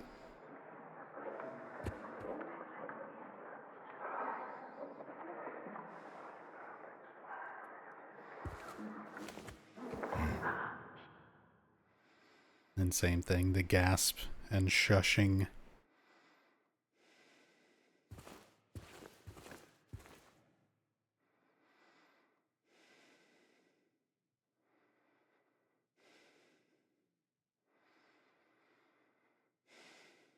And then we get all the newspaper stuff leading up to the door. Very much like the original.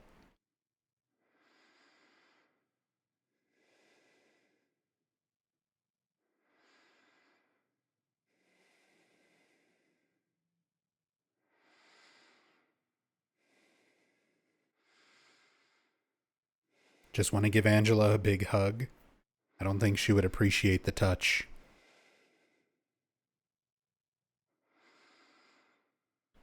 I don't think she would appreciate the physical contact, but I understand.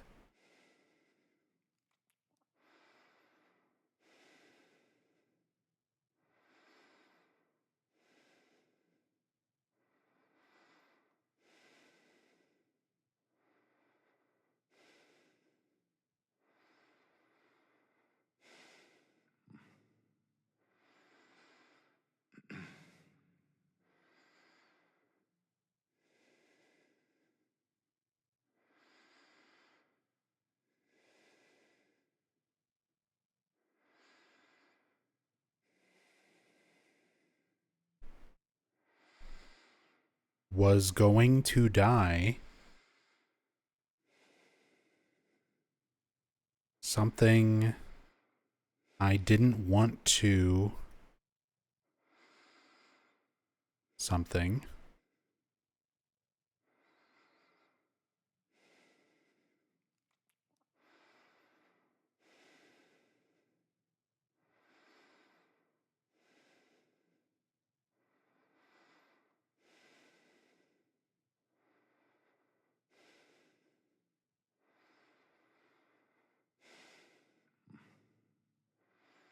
Is that Thomas?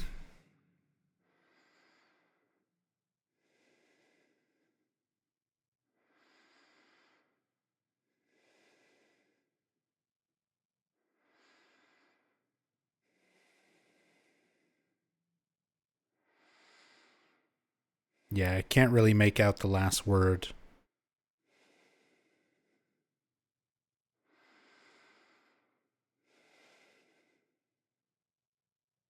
But it looks like I was going to die.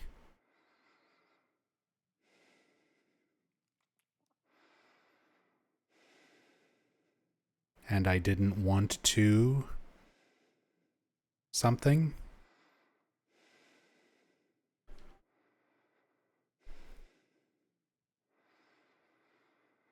The newspaper something Herald.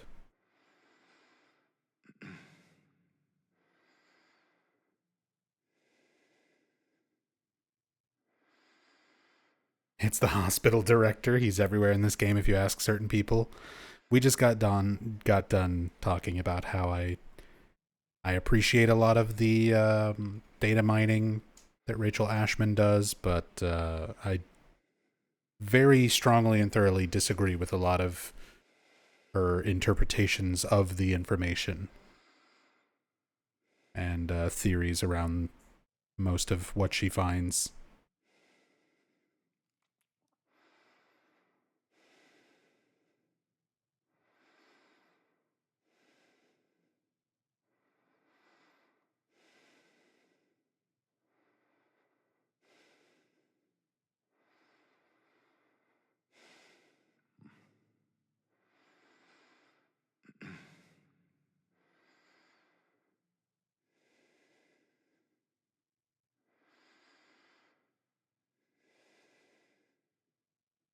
Everything else was so quiet. That alert out of nowhere. Post up 83. Thank you so much for the 2 months. The primary sub. Thank you, thank you.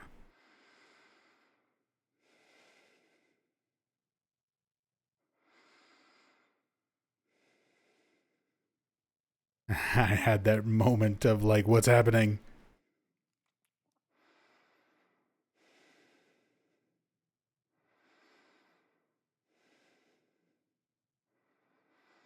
Something Herald, Daily News,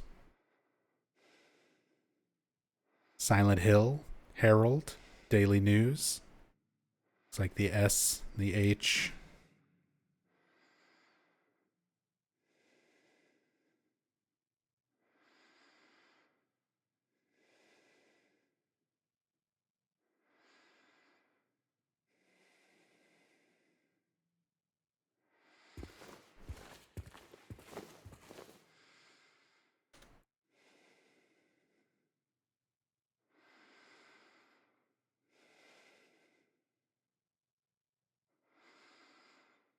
And then we have the bloody newspaper describing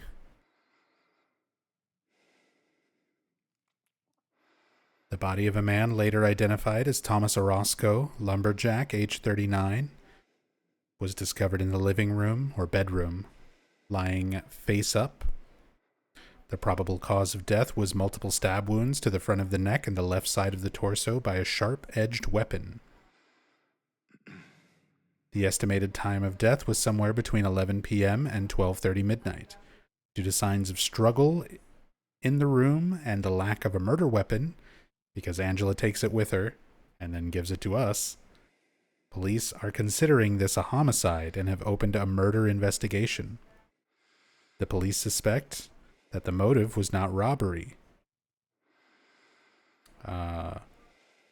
or of crime of passion.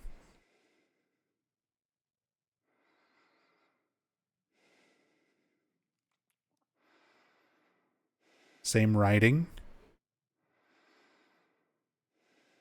same newspaper from the original.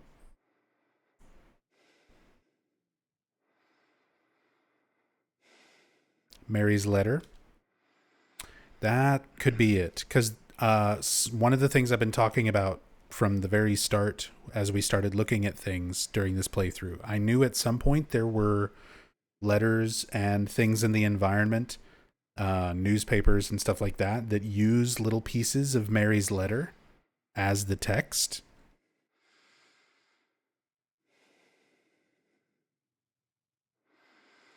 Accept it.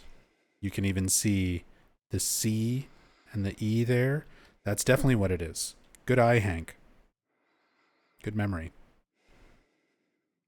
When I first learned that I was going to die, I just didn't want to accept it. So this is where we're starting to see little bits and pieces of Mary's letter as like the filler text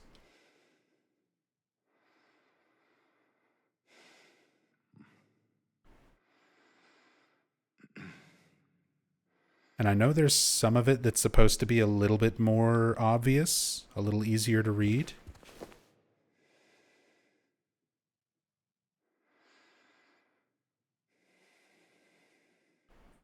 Given the fact the cash in the room was untouched and Mr. Orozco had a history of drunkenness and violence, hence all the rusty bottles and beer cans, cigarettes, the fire extinguishers, like all of this stuff alluding to Angela's otherworld in this area leading up to this fight, or this sequence.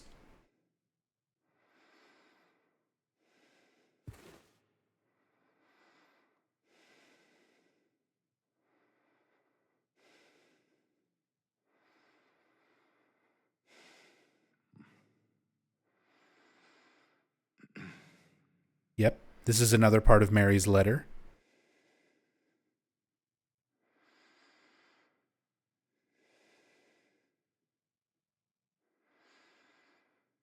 Um, can tell how hard. Talking about how hard it is for James. Hold on. Let me pull up her full letter.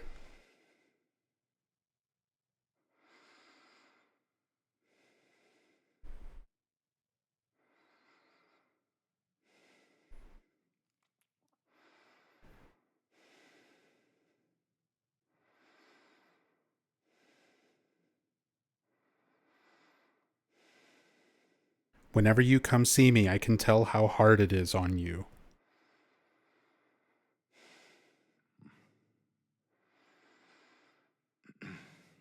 So that's what you have here. Whenever you come see me, I can tell how hard. And then, yeah, I don't know if you hate me or pity me. Or maybe I just disgust you, which is part of Mary's letter. So we're getting all this filler text directly from Mary's final letter.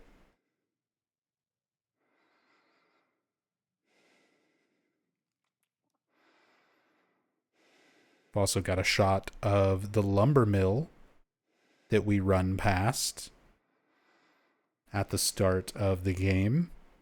Thomas Orozco was a lumberjack.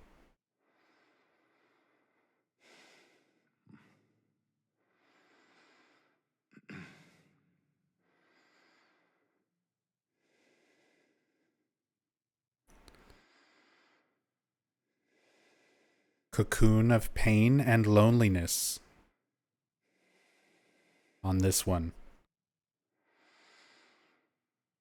So he's definitely read the full letter already if he's manifesting this. Not necessarily. The town can manifest things that are just here in the environment. Who else is here? Laura. Who brought the real letter to the town before James even arrived? Laura. The letter is physically in the town. The town can recreate it and manifest it and project it. It doesn't need to be in James's mind.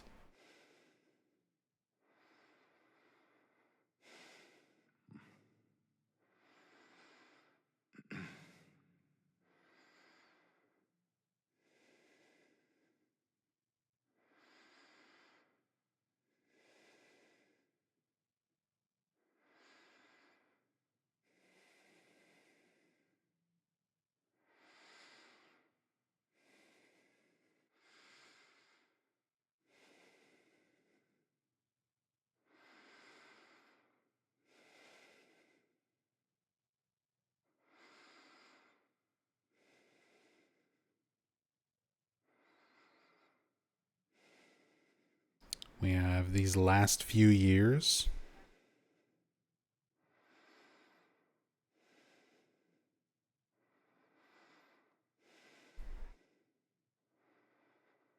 These last few years since I became ill, I'm so sorry for what I did to you, did to us, is the full line from Mary's letter. But we have these last few years visible on this one. Wouldn't trade it for the world. Trade it for the world is there.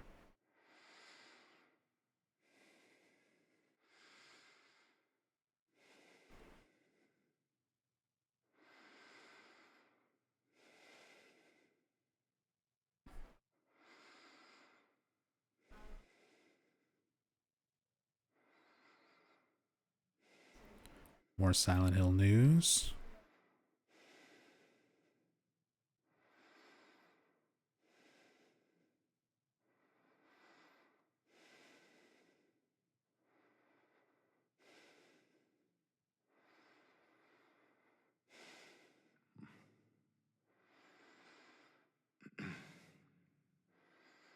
That one looks like Who Are You?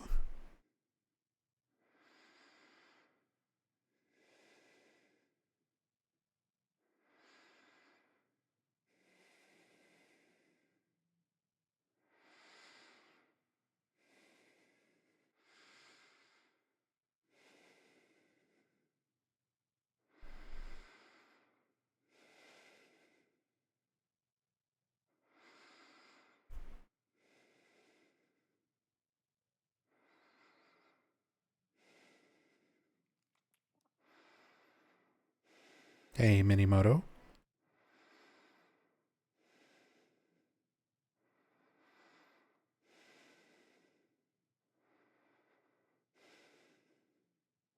But super interesting.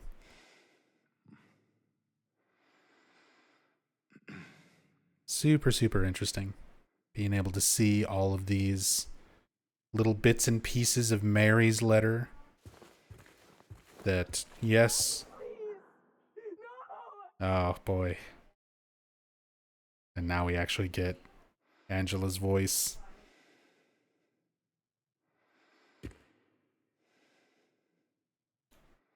More directly rather than the whispering and muttering.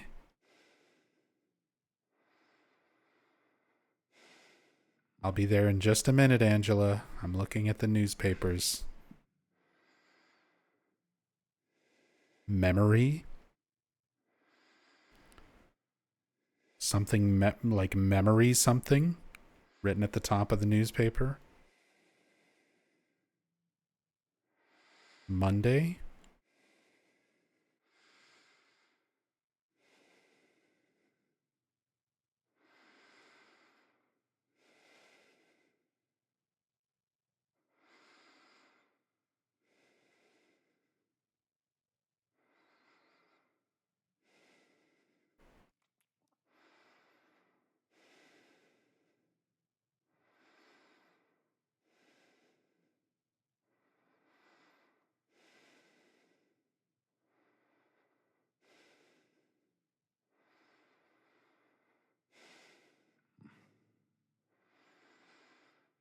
Silent Hill Herald, Daily News, Centurion News,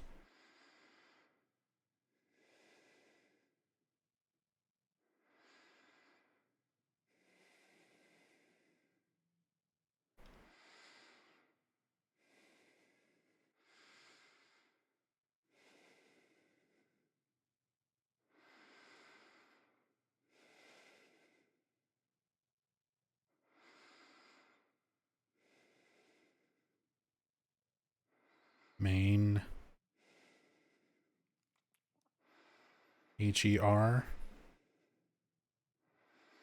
textures like partly removed, Maine Herald.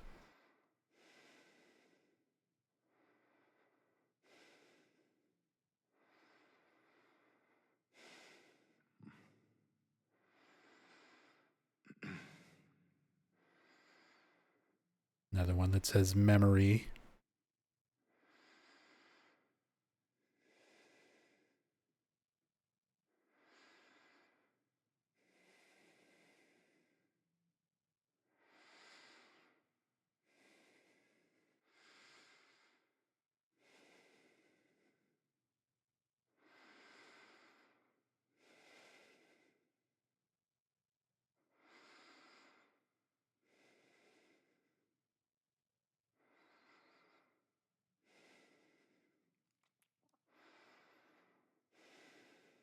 Okay, so some of these are repeats now. Cocoon of Pain and Cocoon of Pain and Loneliness is the same as this one.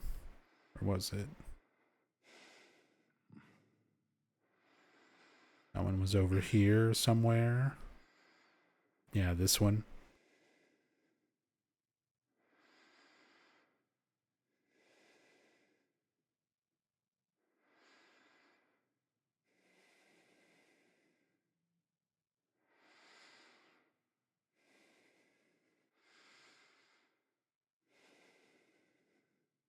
Silent Hill Herald Daily. Yeah, at this point, I think the rest of these are repeats of those same pages.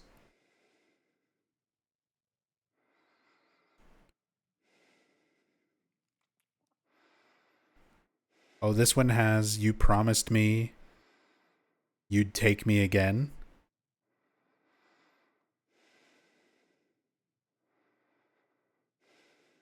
You promised me you'd take me again. So more little parts of Mary's letter.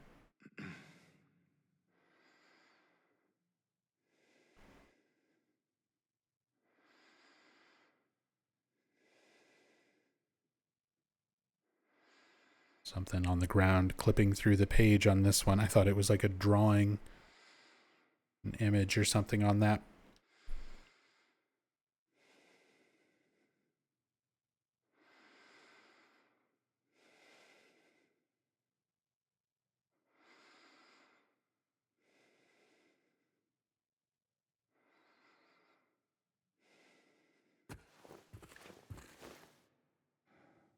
I don't want to get too close. I can't remember if this is like the original where it'll trigger once you get to a certain point in the hallway, or if it doesn't trigger until you touch the door.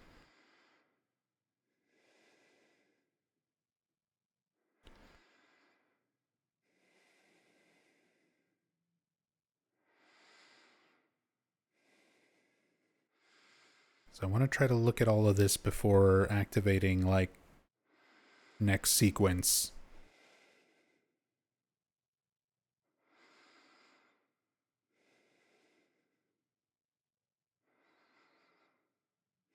But I think that might be it. The rest of these look like repeats.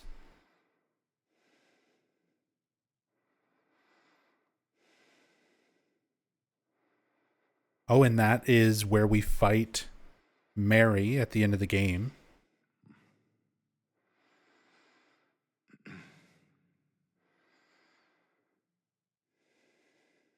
Some foreshadowing.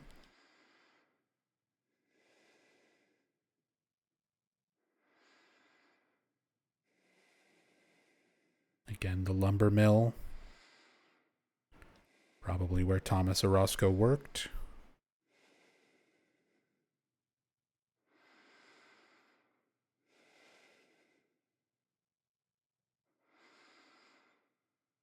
Crazy detail. Between the audio as you're going down this hallway, all the little bits and pieces of Mary's letter scattered throughout the newspapers. Another last door at the end of the corridor. Yeah, I'm in the original Silent Hill 2, once you get beyond a certain part, it just activates the next scene. I don't remember how this works, if it's the same as the OG.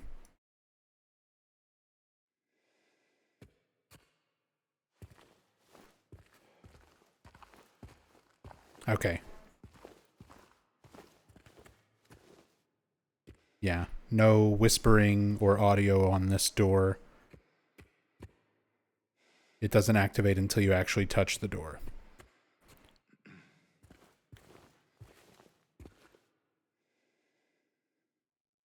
Nothing clipping through this side either.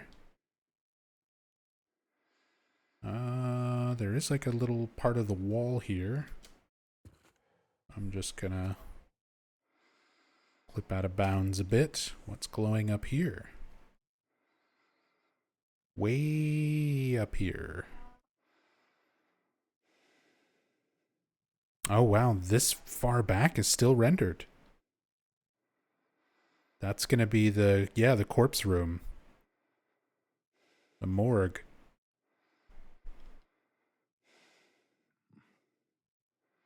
That's all still rendered in. All the way up here, out of bounds.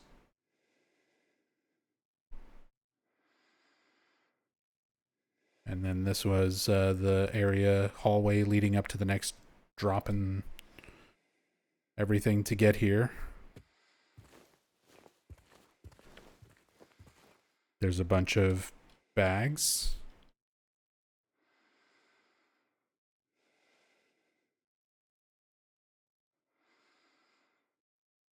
All the plastic bags are hiding out of bounds here for some reason. Like each type of plastic bag we've come across, they're just kind of like laid out.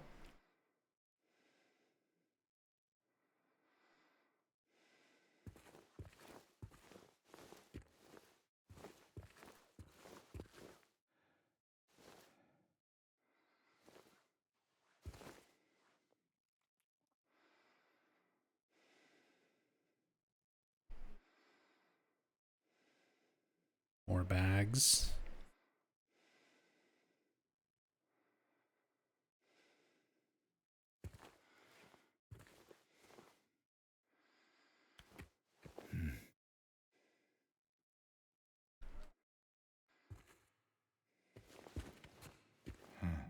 Just trying to explore, see if there's anything else kind of interesting out of bounds before going into the next room.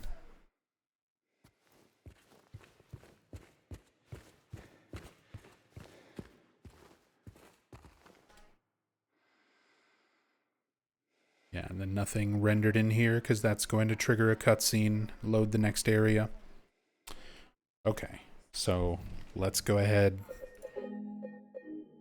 put back all of our audio.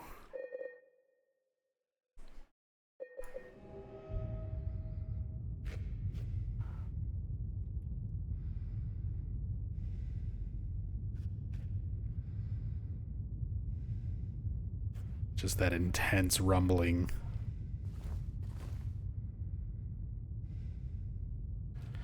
Let's zoom the camera out so we can get a different perspective on this cutscene here.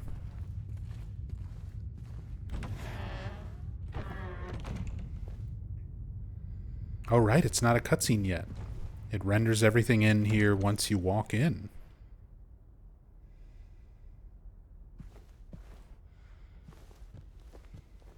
Just to show we're back in this room where we were exploring earlier in Woodside Apartments, where Angela may or may not have lived. It could be a situation similar to James seeing bits and pieces of his home with Mary manifested in those apartments. They didn't live there, but the town is manifesting aspects from their memories, the locations, into their environment. We already see that happening with James. It's most likely something happening with Angela as well.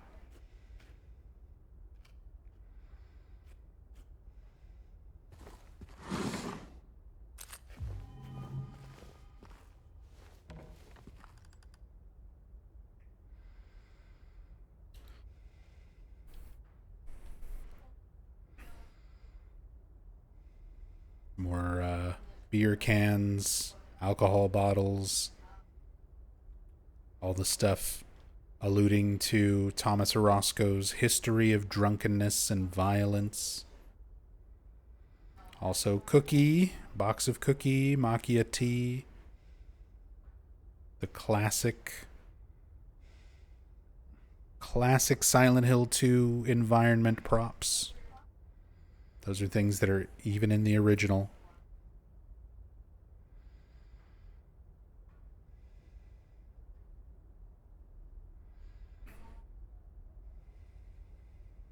Bottle of bourbon. The gross looking breakfast meat. The can of spaghetti.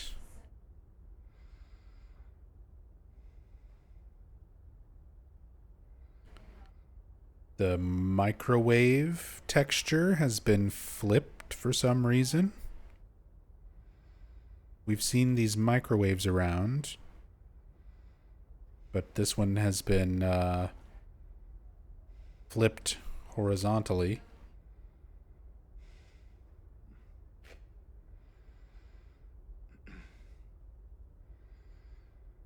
The Atomics stove.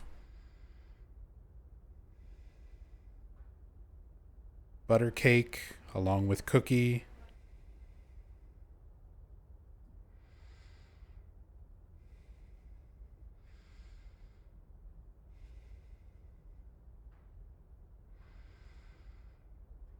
I had a moment there where I thought that was more wingdings. I was like, was there wingdings on the cookie box the whole time?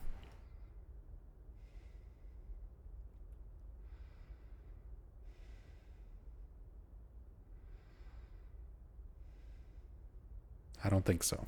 I think it's just cursive. I think it's just the stylized font. Traumatized by wingdings. Apple core.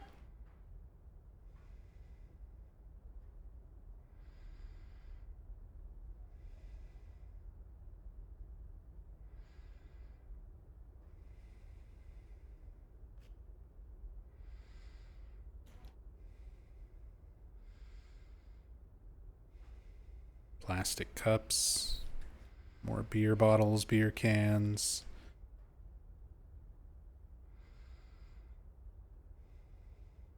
Coffee pot.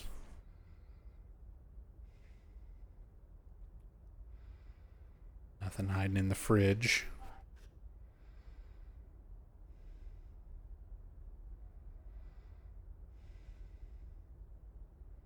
Tins for tea and coffee.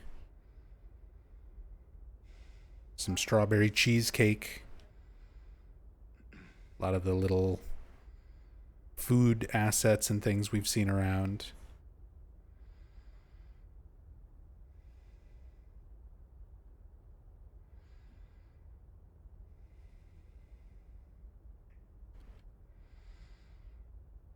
More cookie and butter cake. Strawberry pound cake. Macchia tea. Tin for chili peppers. Can of fresh tuna. Nothing new. Nothing we haven't seen in some other places.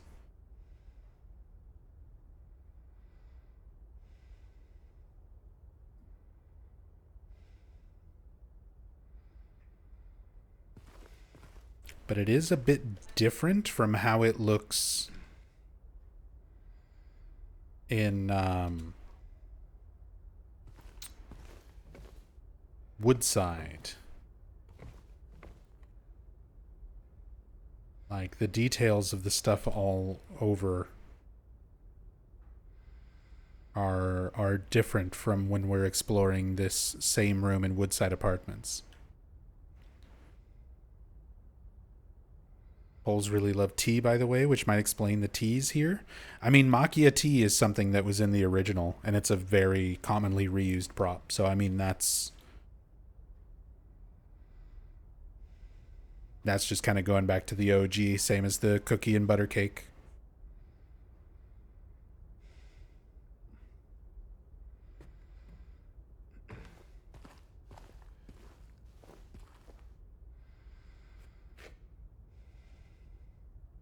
Macchia tea being in the OG, yeah.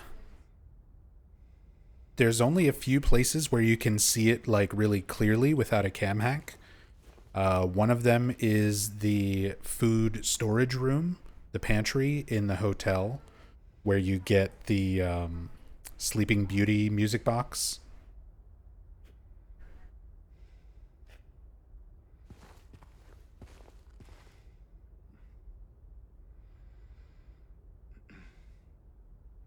This same painting still here. This is in the Woodside Apartments version of this room as well.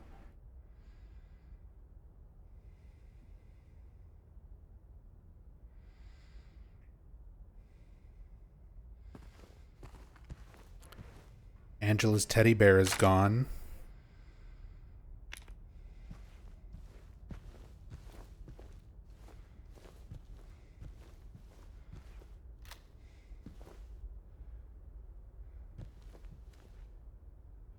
Chair with like cut marks in the top of it.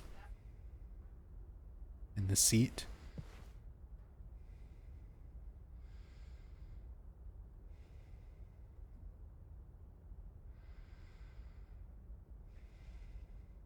Our bruised door. Yeah, I'm glad they kept a lot of these kind of details like nearly identical to the original. Where you had the room where we went in and saw Angela in front of the mirror last time, which when you first explore, it's a relatively clean white door. And this door is the one that's all boarded up. Now the boards have been pulled and blocking this room, and instead this door that always to me looked like it had a bruised sort of look to it, that blue and purple dark coloring to it, much more damaged and scuffed up compared to the other. And even the white door itself now has a lot more marks and sort of stains on it. Paint is peeling.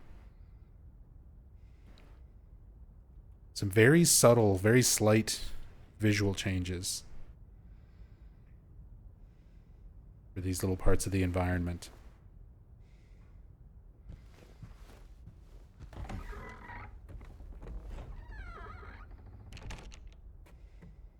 Yeah, I forgot how much they extend this sequence compared to the original.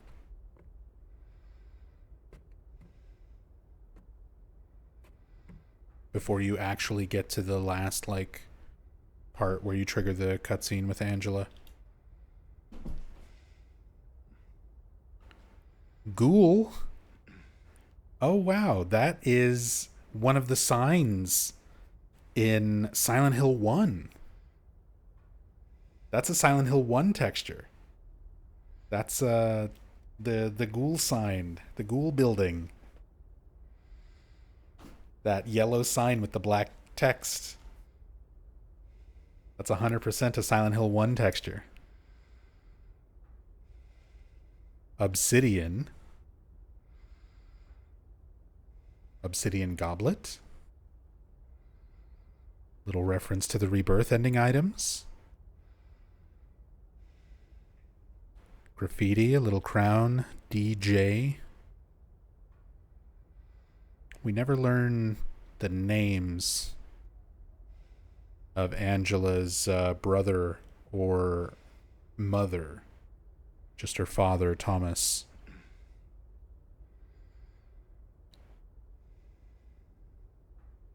Storm Horizon.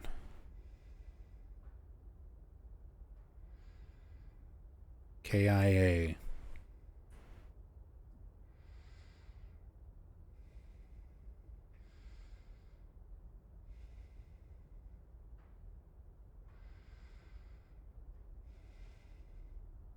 Falls. Vice. FAHS. FAIIS. FALLS.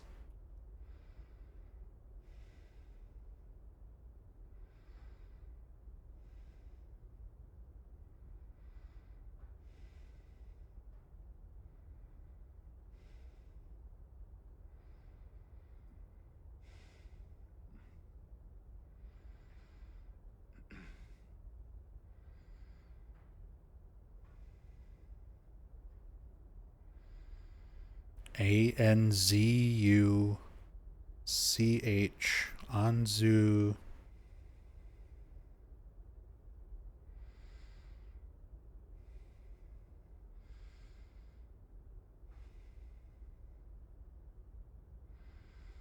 Anzu-chan?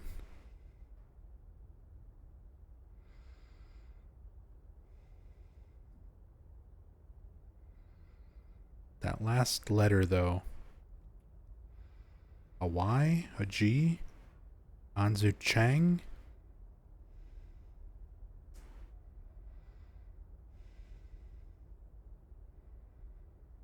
I have things to look up now. Last Sonata.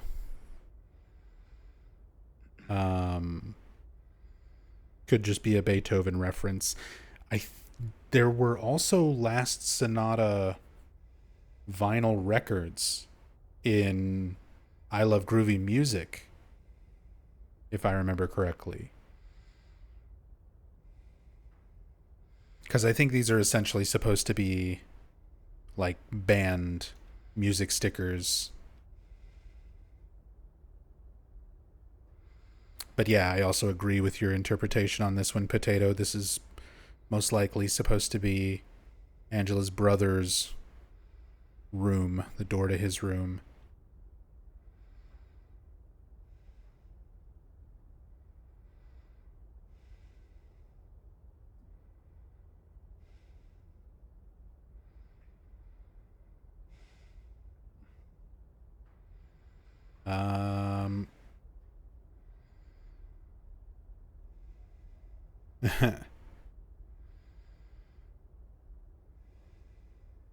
There is an anime called Anzu-chan, Ghost Cat Anzu.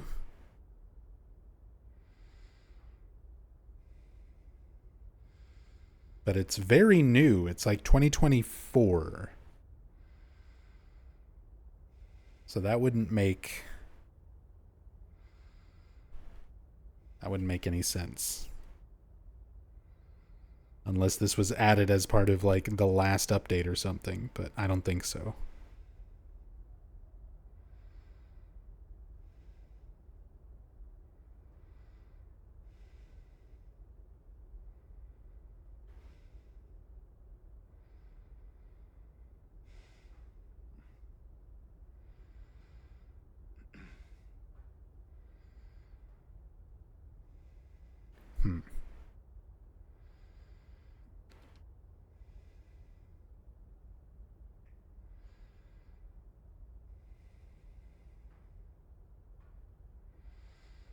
Anyone getting Sid vibes from Toy Story? I mean, definitely from like the KIA and Skull and stuff like that.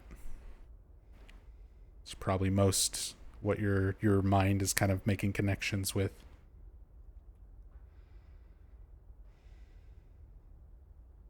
And the flowers.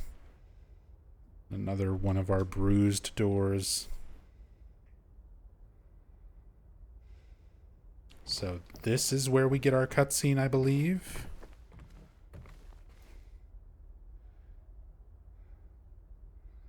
Oh, wow. Can I avoid the cutscene by clipping in here and exploring? Nothing behind the other door, right? Both of these lead into... Yeah, like that door is technically nothing rendered.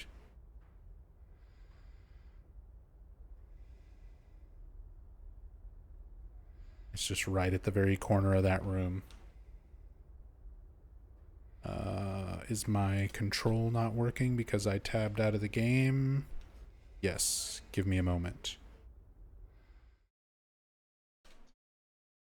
I just need to fix the controls real quick.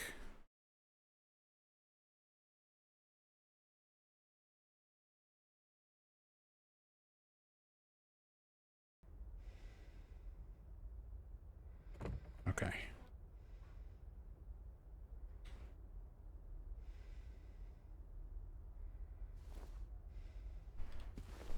Apparently I'm floating.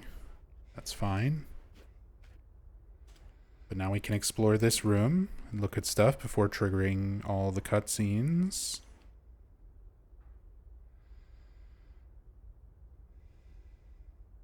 Faded photo of somebody.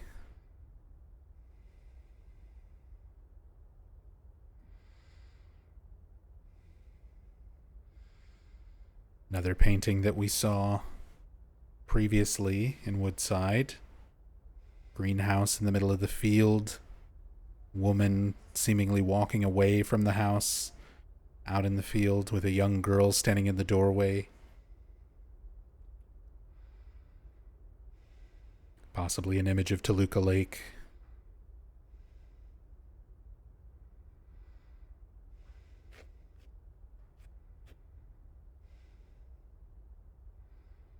Same map of the US that we found in the mirror room. A lot of things that were in that huge mirror room.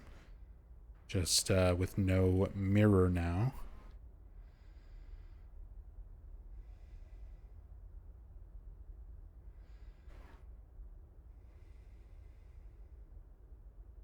Unique looking book that we haven't really seen.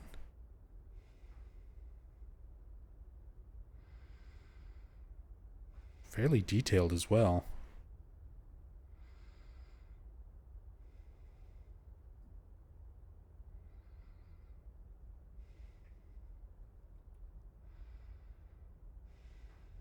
Thought Angela's model would be here, but I guess it doesn't trigger until we start the cutscene. Yeah, seems that way. Although it might be somewhere out of bounds, and then they just move it to the correct coordinates for the start of the cutscene. A lot of times, depending on the engine and the setup of the scene, that can be less resource intensive to just have the model already loaded in and just move it instantly at the start of a cutscene trigger. So we may find Angela somewhere. That would be interesting.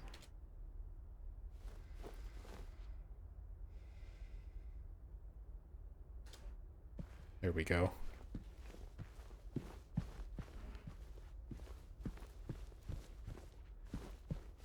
Oh, there's something invisible here.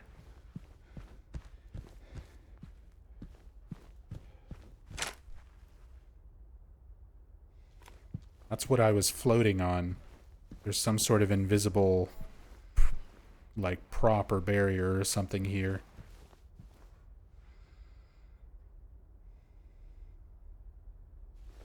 Yeah, there's the teddy bear. I wanted to move over here to get some light in the closet.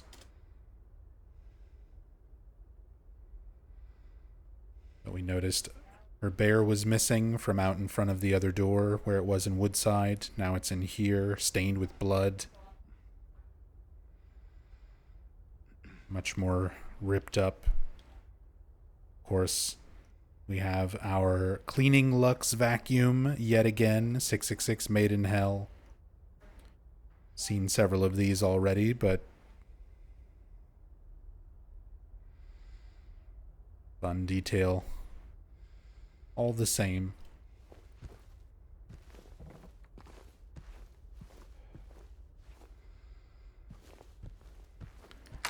Also, I don't know if it's just me, the way my brain tries to connect familiar looking imagery, but the slotted, like, closet door with the hanger and everything makes me think of the original Halloween when Laurie Strode is hiding in the closet and Michael Myers is looking for her. She uses a coat hanger to try to stab him in the eye when he finds her.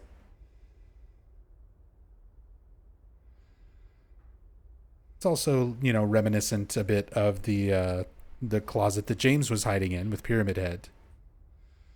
But that is a more direct Blue Velvet reference. This one feels a little more like Halloween to me.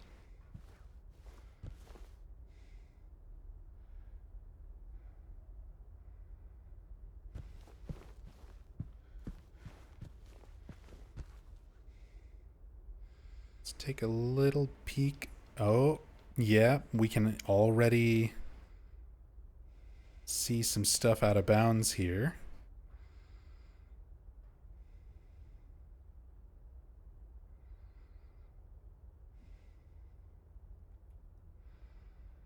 The broken version of the closet. Let's just spawn James in.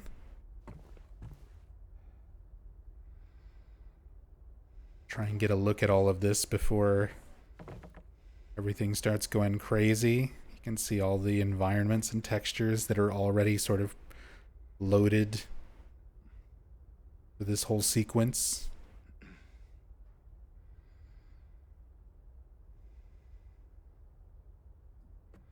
The door that's going to open up, they just move the wall.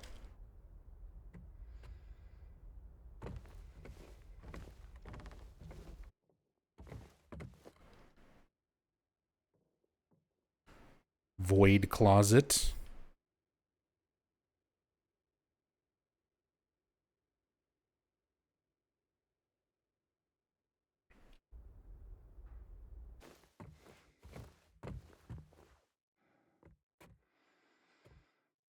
Oh. Oh.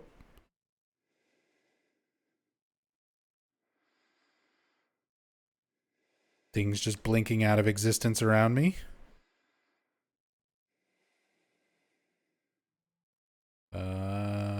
Oh. Go towards the light.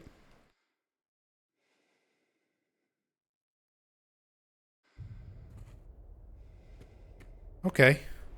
That works.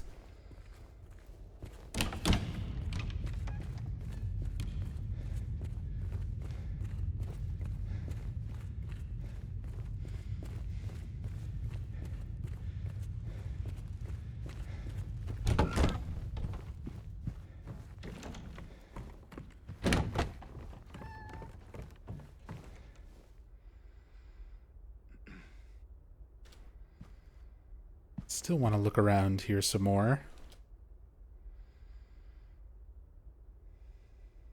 See if we have anything else visible out of bounds.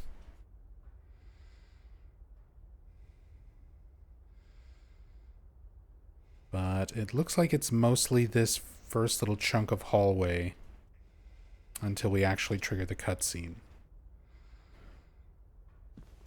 So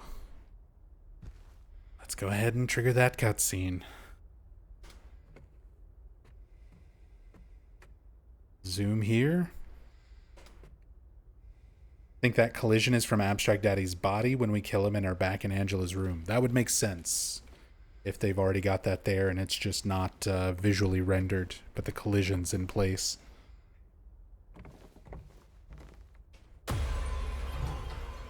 Please. I'll be good, I promise.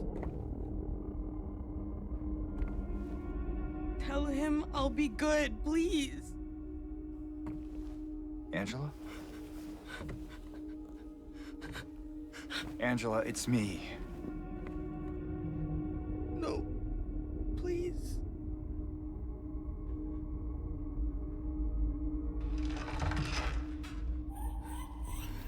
Daddy!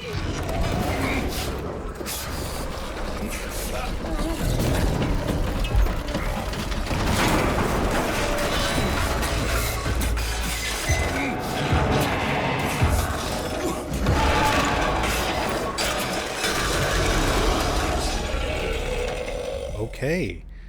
So it wasn't Abstract Daddy's body, it was Abstract Daddy itself, because he comes from that side of the room. So he's already there with Collision, just invisible until he needs to emerge from that side of the room from the shadows. We get a better view of that by pulling back the camera for that scene.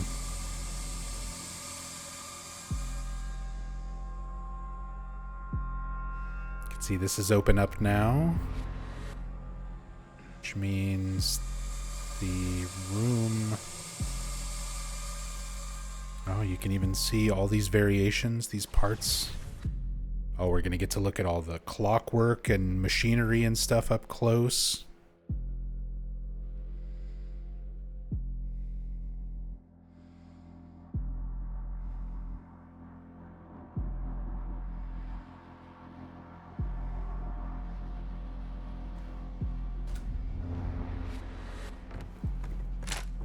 Where is he now? It might be similar to the Pyramid Head 2 hallway.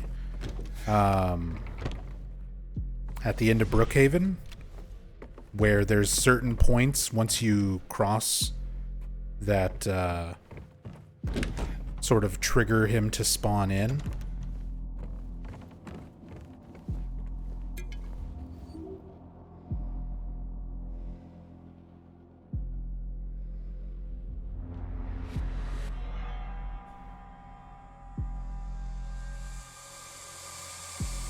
He should already be going after you. Again, we've kind of been clipping around. We may have broken the boss.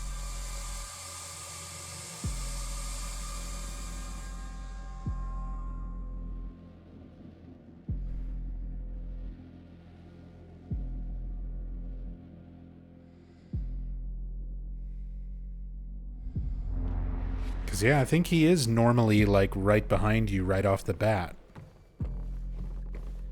But there's probably points in the hallway that will trigger him to spawn in. Probably once we go through the next, like, loop, essentially. But this is fine. We can take our time and explore. And then reload and hopefully not break things.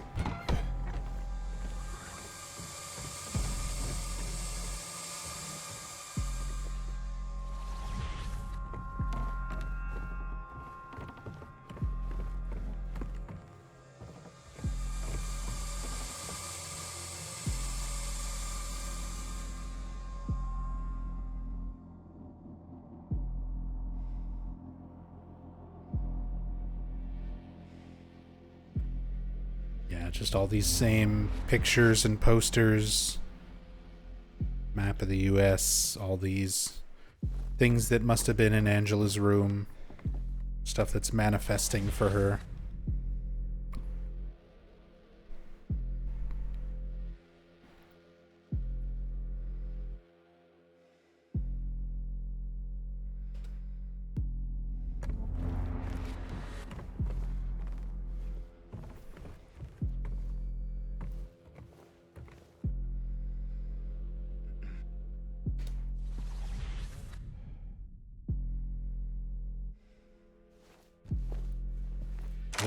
There's collision here.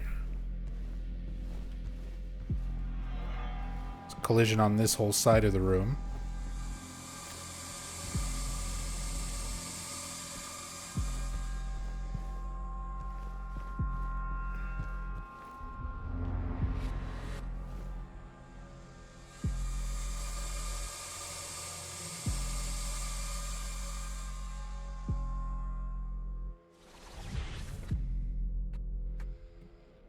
Oh, I can even see some of the flesh walls.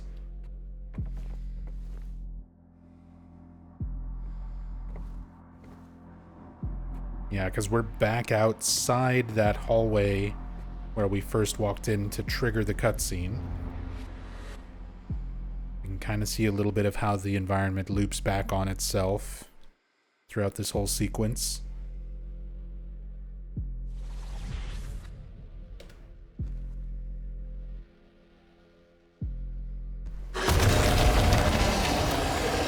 Well, there he is.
The fan. Yeah.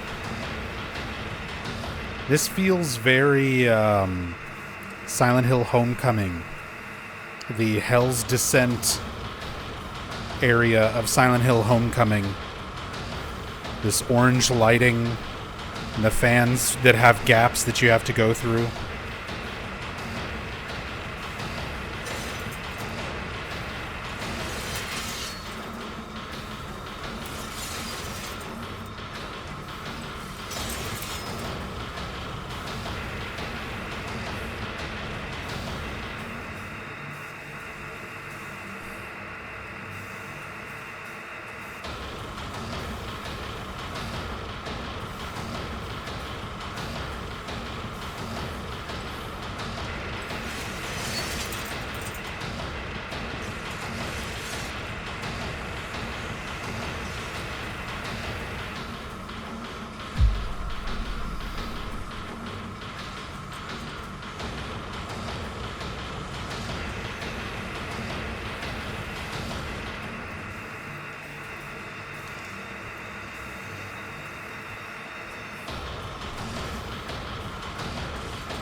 All the machinery here has the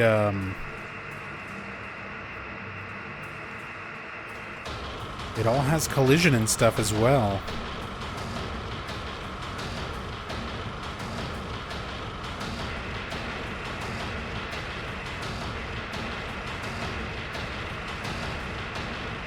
Yeah, Mr. Shy Potato.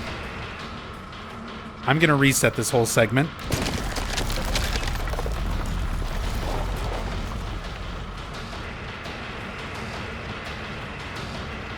But I want to take my time and look around while everything is kind of broken.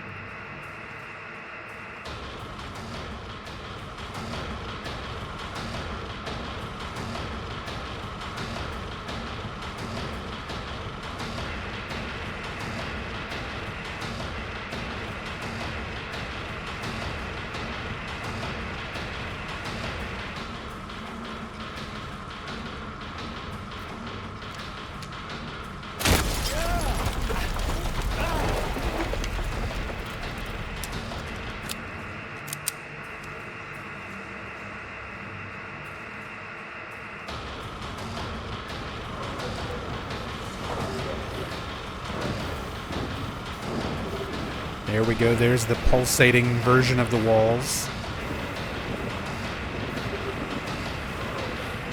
With the, like, faint moaning and stuff that's gonna gradually get louder. Moaning and crying.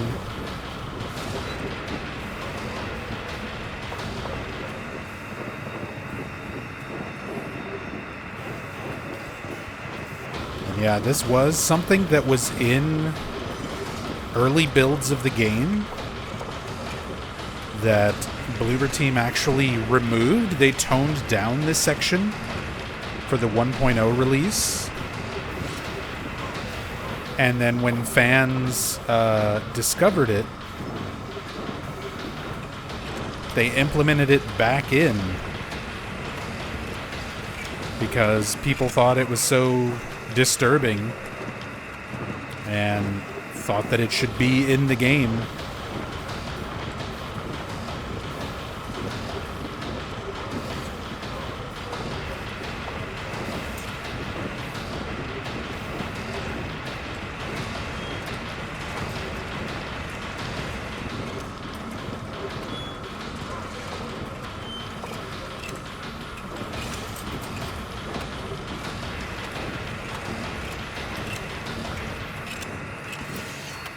Phallic imagery. It's awful. It's just machine parts moving around, but the implication of everything is so gross. Compared to the original, which was like fleshy room with pistons, they really, really ramped it up for this.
Ew.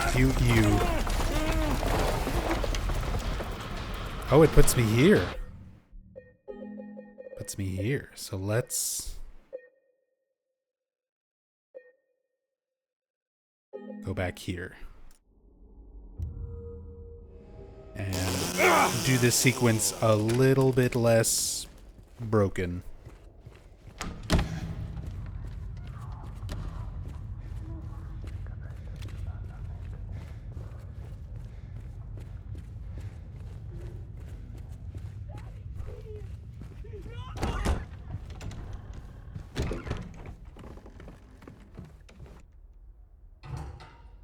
Please. I'll be good, I promise. Tell him I'll be good, please. Angela? Angela, it's me. No.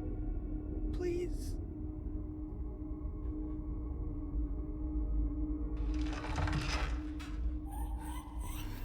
Daddy!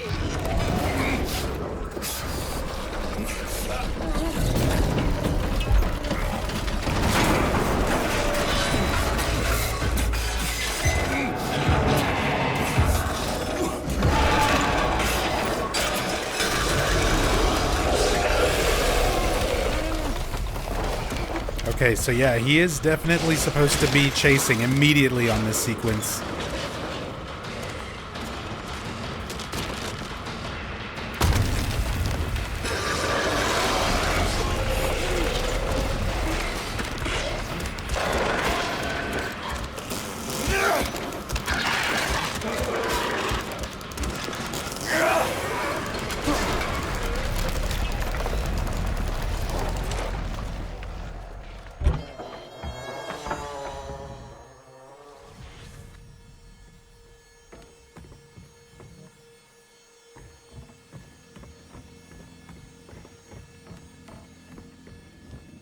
It just sort of teleports you through there. If you hit him with the chainsaw, do enough damage to him.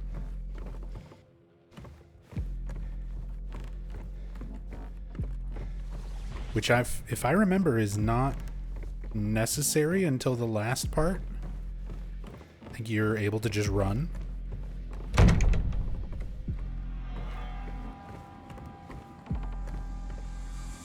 Lock the door behind you.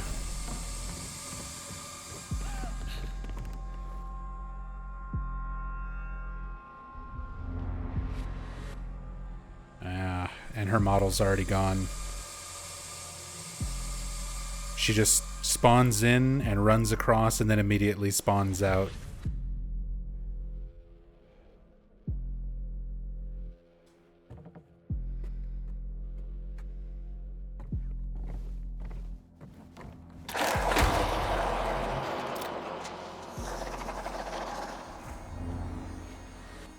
Not the painting.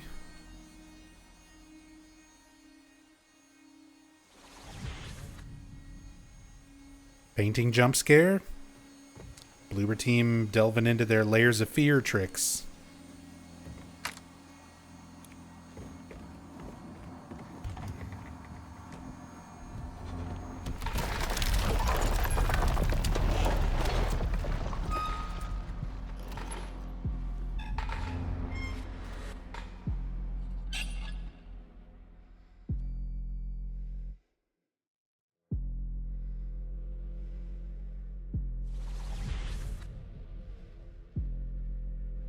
Family photo out on Lake Toluca.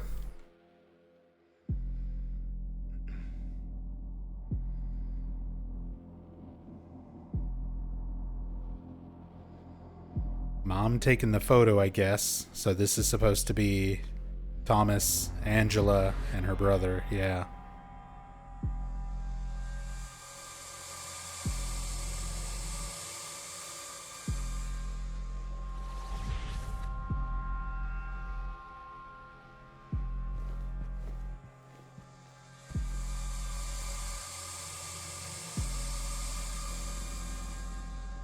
Some finest old Polish whiskey.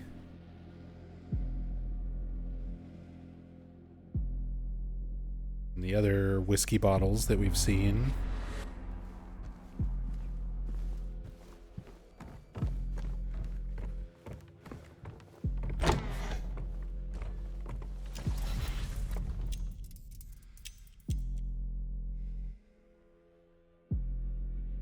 I love we start getting the light flickers.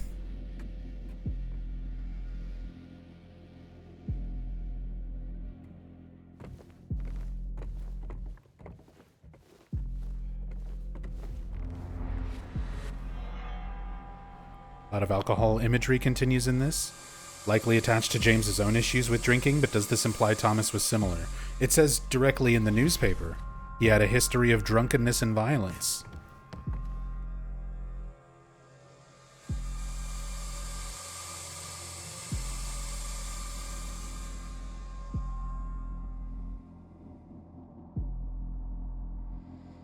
I think this is sort of strictly in reference to Thomas, not necessarily James, but we do know that James also admits in the original Silent Hill 2 to having started relying on drinking after Mary was sick.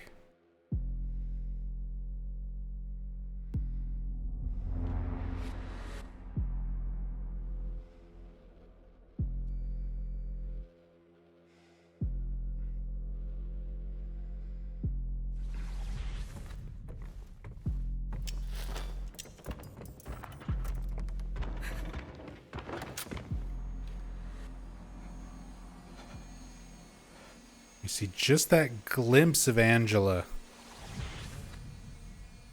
going into the closet to hide. She's like immediately gone.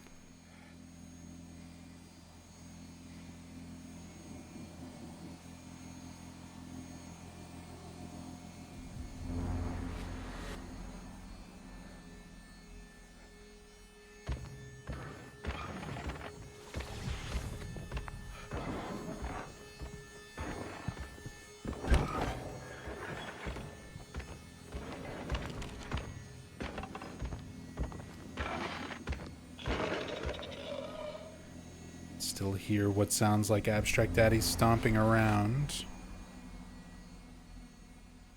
I don't know if he's actually rendered in.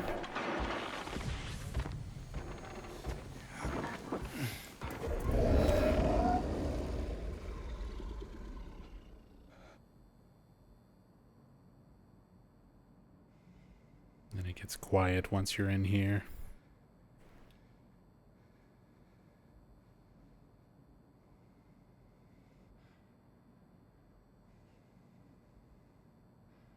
Just to kind of give you that sensation of being safe, even though you're not really. Much how Angela probably felt hiding in there. Really good way to convey that.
Yeah, all these little snippets of conversation. Thomas Orozco yelling at Angela.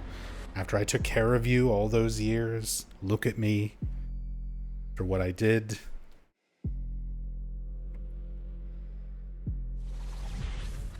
Upset that, you know, he says, I make you sick.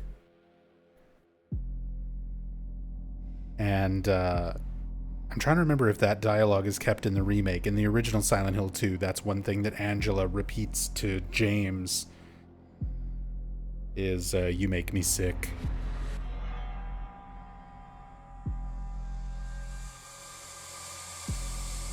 Do we know who voices Thomas? Is it Luke? I'm not sure, actually. I don't think it's Luke. Luke voices the hospital director.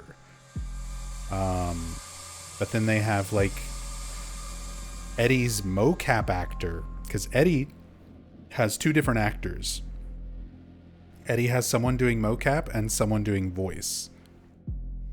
So for English, anyway, Eddie's mocap actor, not Eddie's voice actor, is the voice of the elevator game show host. I forget if that's the case in... It wouldn't be the case for Japanese, because it would be the same English-speaking mocap actors no matter what. Just the Japanese actor. So I'm not sure who they use for Thomas.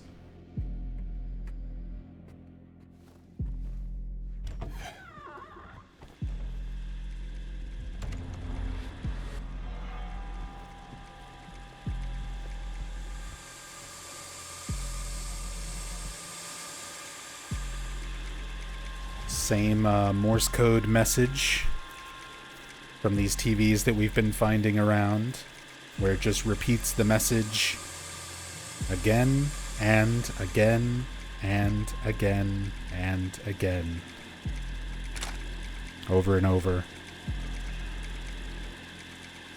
Just those two words repeated. Oh, you don't have to shoot that. You can just aim at it.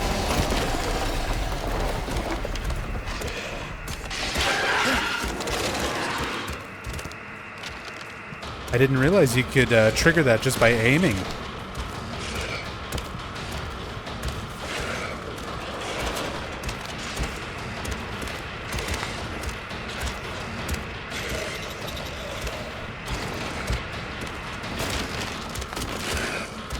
I'm looping.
Another great shot. Thumbnail for the YouTubes, I assume. A lot of these I will wind up, or I mean, at least one of them I'll wind up using for a thumbnail. But I'm also just getting shots that I think look cool.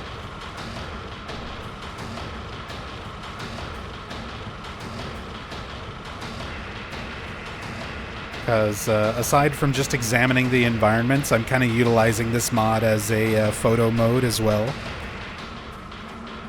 Just to take some interesting screenshots.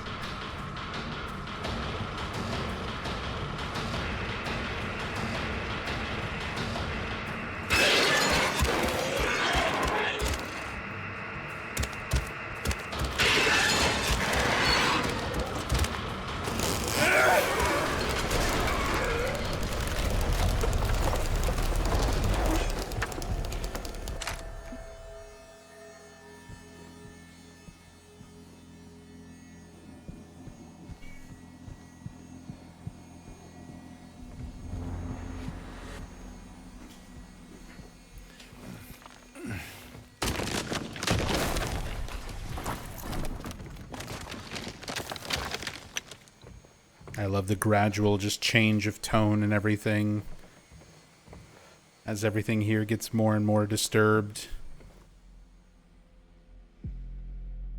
And your first little glimpse of the fleshy walls and the rusted fan.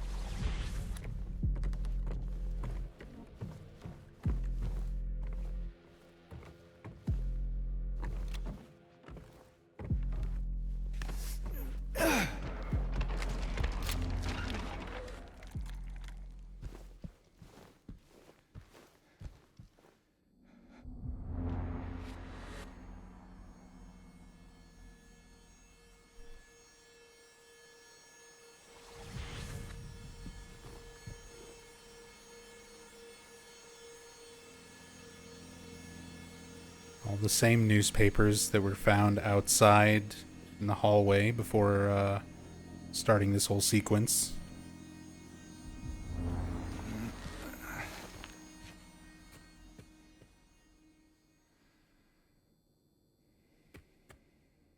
Again, these little quiet moments when you go into the closet. This time the teddy bear's moved. You can find the family photo. So Angela, her mother, her brother, and her father Thomas.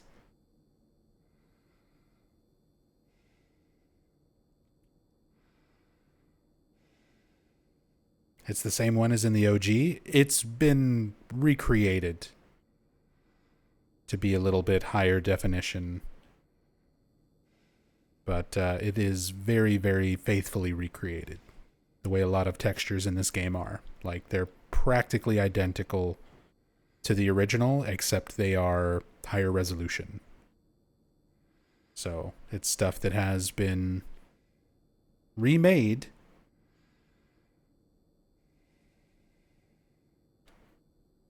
They're not just grabbing that original texture and dropping it in.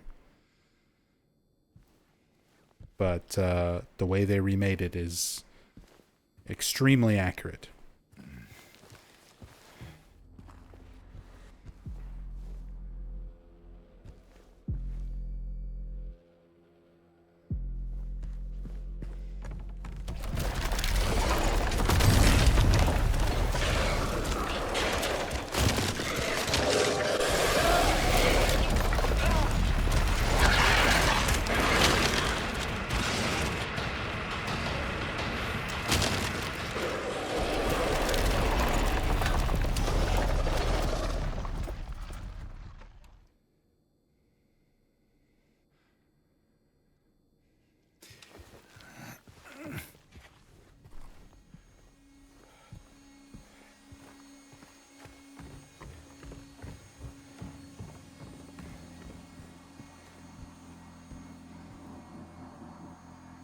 More of the walls breaking away.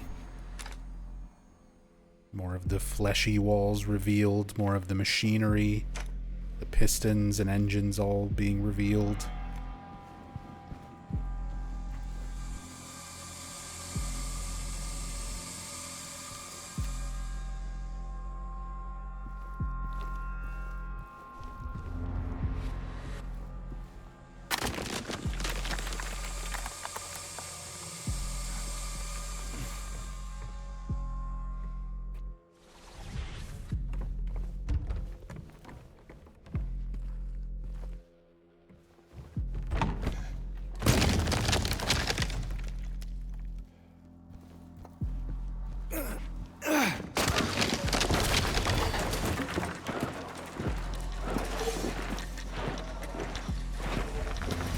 Everything actually activates. And you have that horrible audio. The little groans and cries mixed in with sort of bed springs on top of all the pistons and machinery going.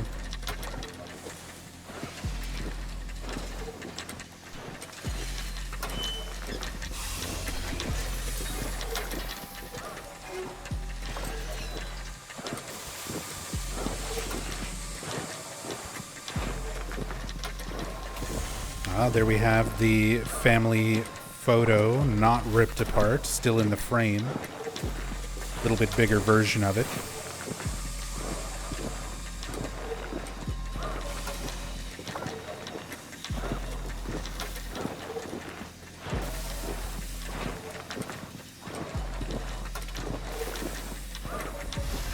Look at Thomas.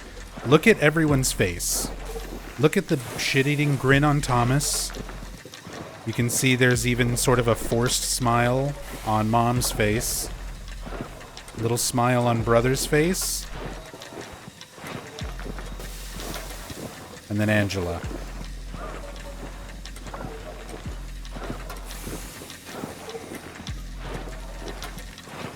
How clearly upset already. Just to show that, like, it's not something that just started happening once she was older. This is something, abuse that she's been dealing with since childhood. It had already affected her by this point.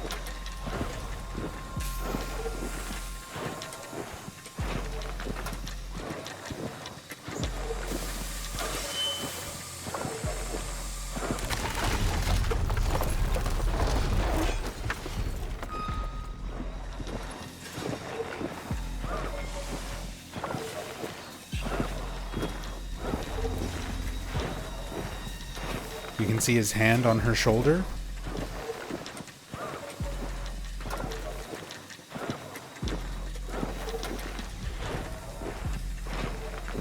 It's hard to tell. I think that may be the mother's hand holding Angela. It could be Thomas's wrapped around both.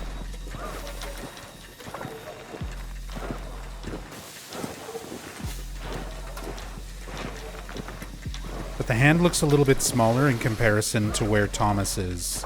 I think that's Angela's mother holding her.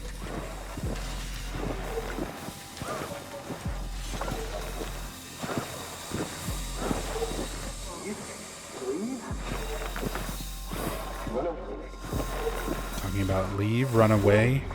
Where would you go? There's nothing out there. No one cares. I just want what's best for you. I know what you are.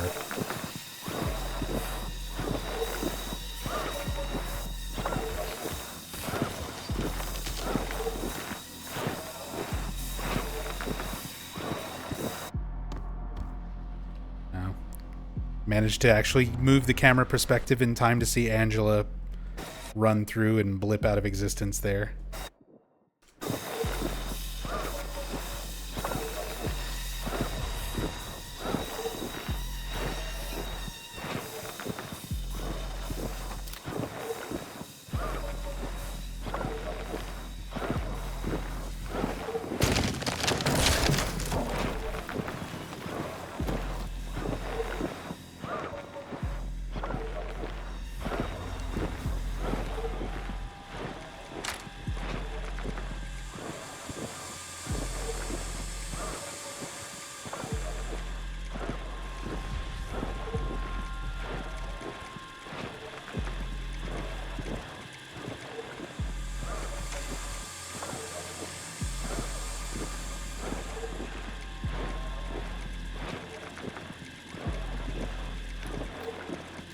I know what you are is such a sick thing to be saying, and given the context, it's like Thomas is justifying his actions.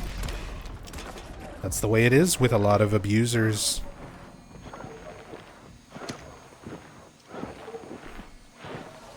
And remember the way Angela also describes her mother, saying that she deserved what happened.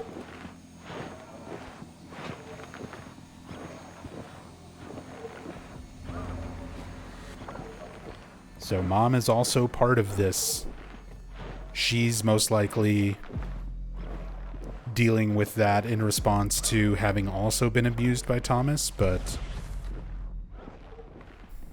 she is also an emotional manipulator in that regard, putting the idea in Angela's head that she deserved everything.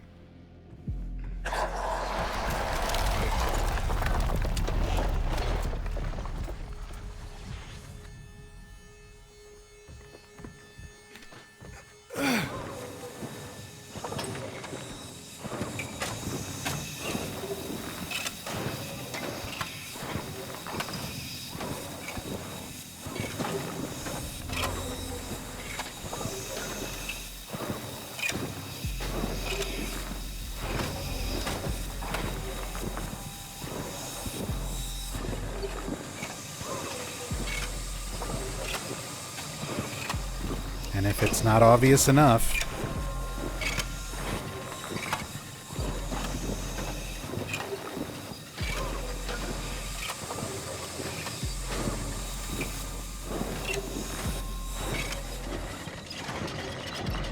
If it's not obvious enough...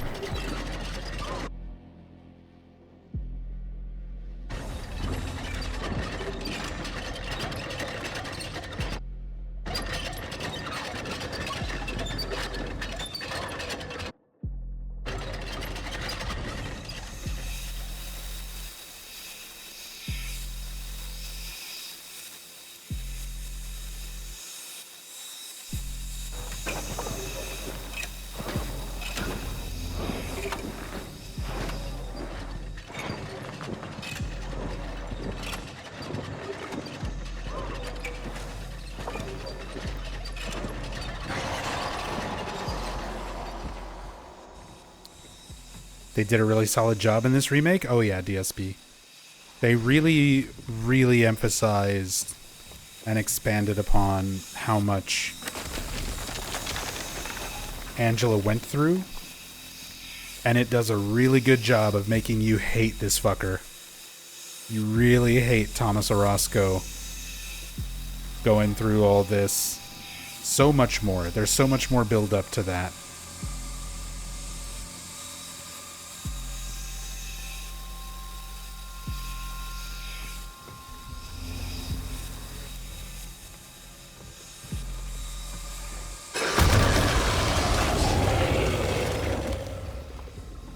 Hey, Sasam.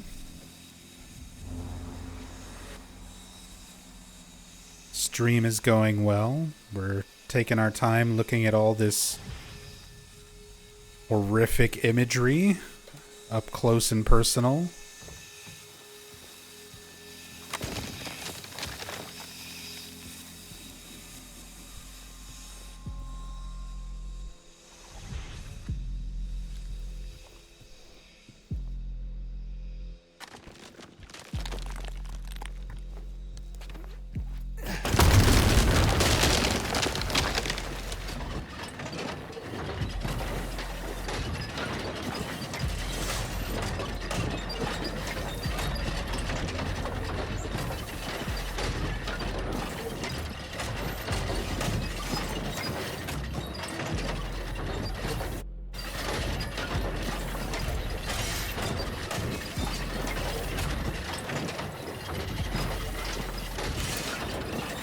Sparks in the shadow of the fan with James standing there. That's a good shot too.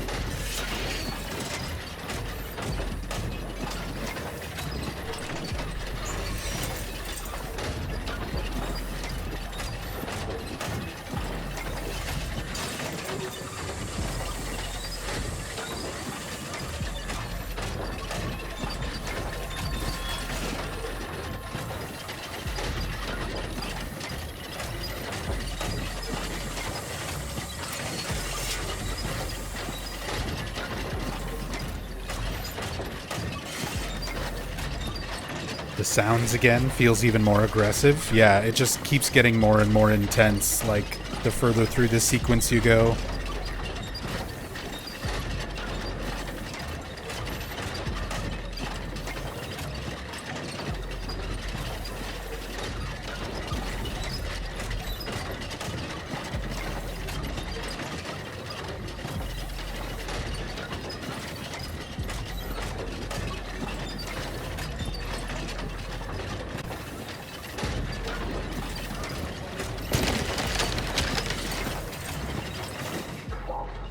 It's your fault.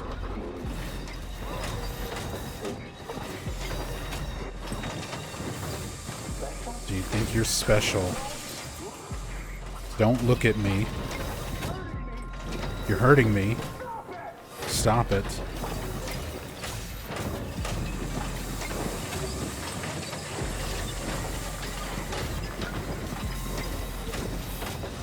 So now we're getting Thomas like when Angela finally fought back.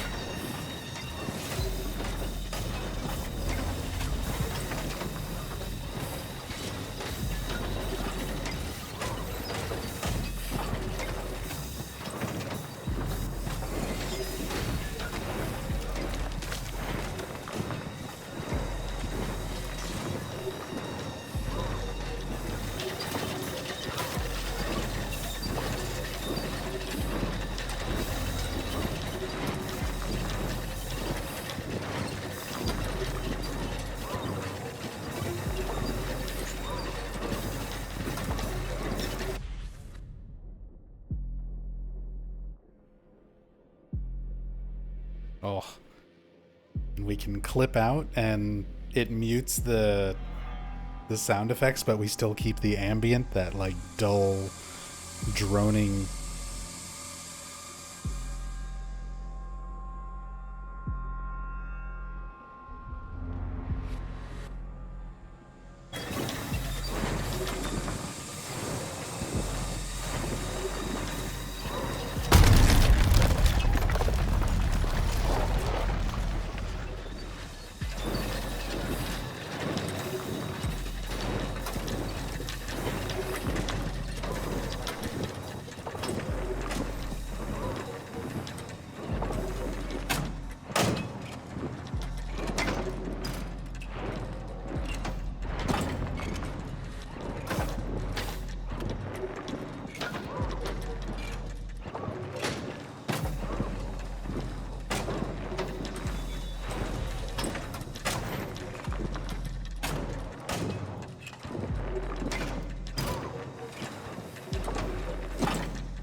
So aggressively sexual, this whole thing, and done in a way of pure implication. Again, the way people were talking about it in chat, I totally agree. Taking that original concept from the original Silent Hill 2, where it was just one small fleshy room with some suggestive sound effects and pistons, and just expanding on that idea, adding a lot of new imagery that still fits into those themes so clearly, like making it even more disgusting, repulsive.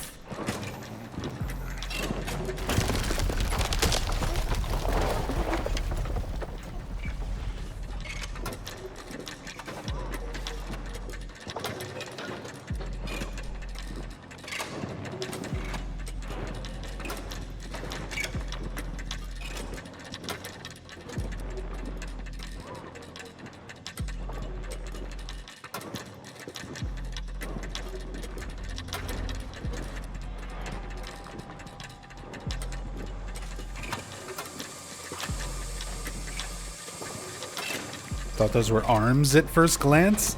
Yeah, I wasn't sure what I was looking at either. I thought it might be intestines or limbs. That's why I wanted to look. And it's fabric. It's like bloody fabric rolled up.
Angela.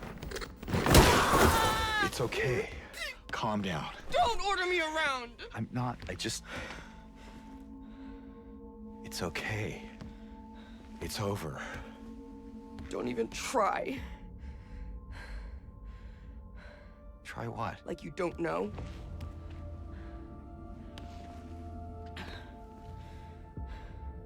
I see what you're doing.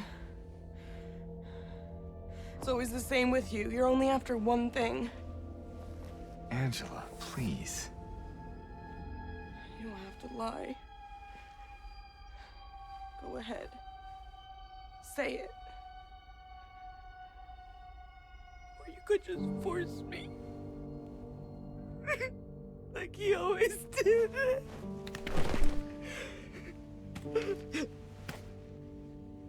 You disgusting pig. I hate you. I hate you.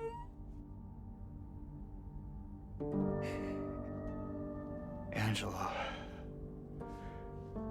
I don't know who you think I am, but I don't want to hurt you. I just want to get my Mary back.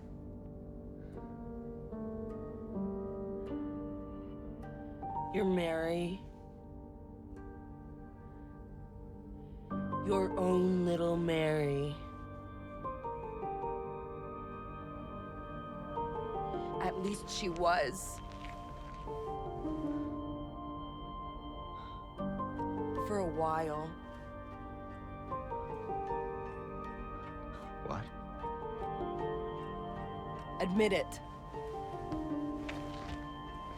You didn't want her around anymore.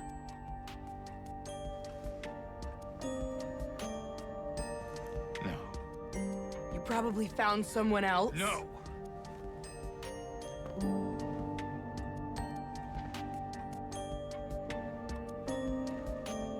I need to find my mama.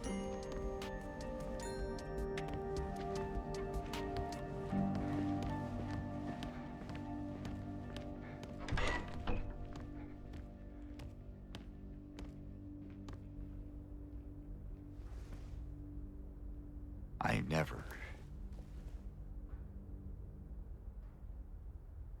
I'm so torn because I do like that scene and I like the performances, and everyone's also going to be confused who's finally gotten used to this playthrough being in Japanese and now suddenly it's in English again. Cutscene, really well done. I love like Gianna Keel's performance, especially in that scene. I do like that little addition of like your own little Mary and how much that clearly gets to James. Until the very last line. I don't like Luke Roberts' delivery on the I never. Like Angela sort of pointing out James's possessiveness over Mary in this whole sort of search, the way that she's perceiving all of that. I do like the way that that's done. And I like James's response to that, how it clearly gets to him. He shouts at her and then she immediately reverts into the childlike talking and mannerisms again, sort of bringing back that abuse trauma of a man yelling at her and putting her back in that mindset.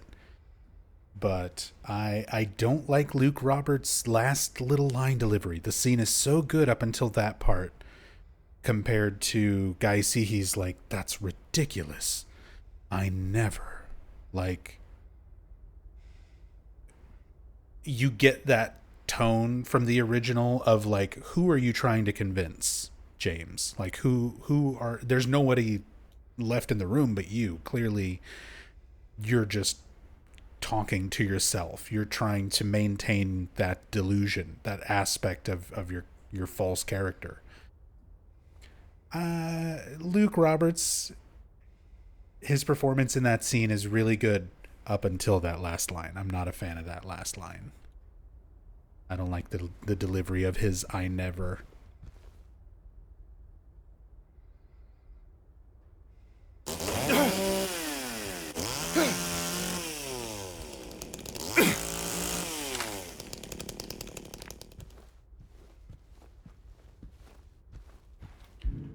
think this is where you can actually beat him.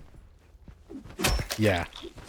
After everything, after finding out what a fucking piece of shit he is, and all the other information, the way they expanded so much on this sequence, they give you this nice little cathartic moment. Like, here you go. You can just keep beating the shit out of him.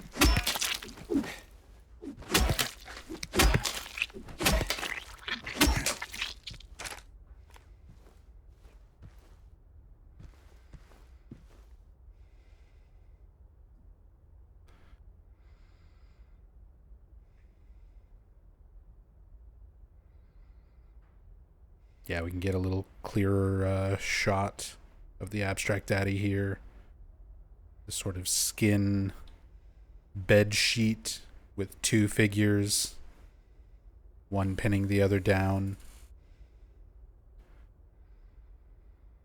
The mouth, the sort of opening on the back of the head of this figure, making it look very phallic.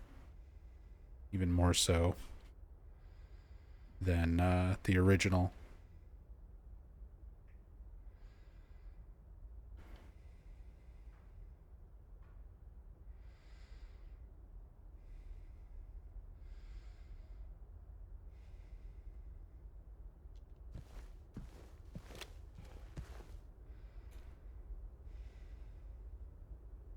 Don't think any other details in the room change here.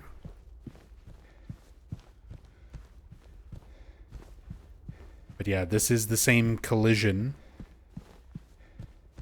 that was here when I clipped into the room prematurely.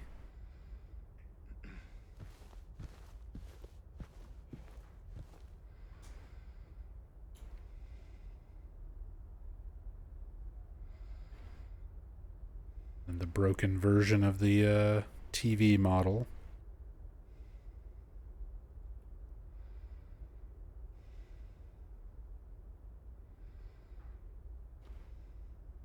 Inoshido. Thank you so much for that Prime sub. The Bezos Bucks. Thank you very, very much.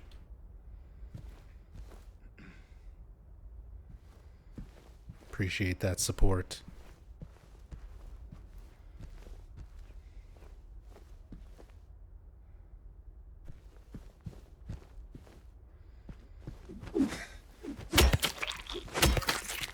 Fuck you, Thomas. Piece of shit.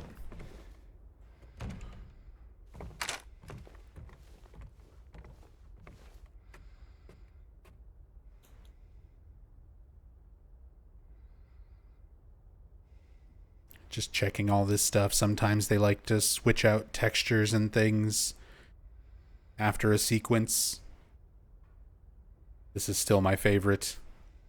The ghoul texture from Silent Hill 1. Nice, subtle little reference there. But that's a sign that you can find on the side of a building in Silent Hill 1.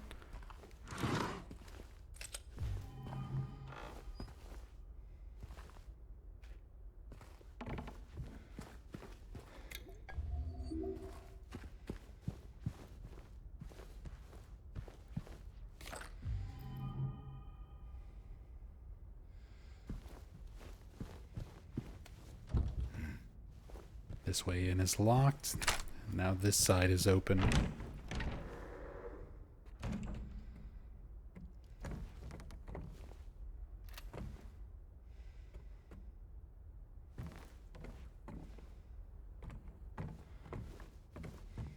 More of these areas with the just like never visible ceilings, just walls that go on forever.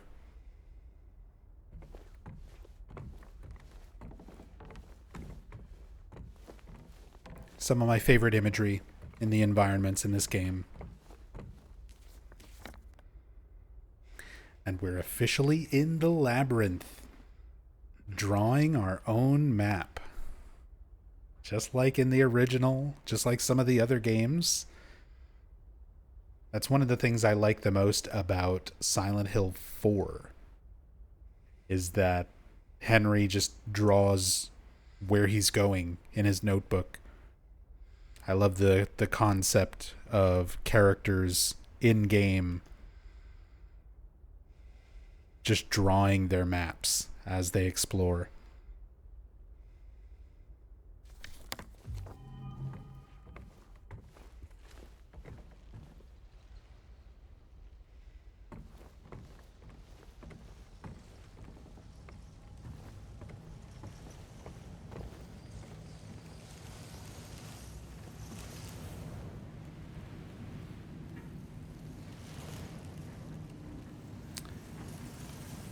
Oh yeah.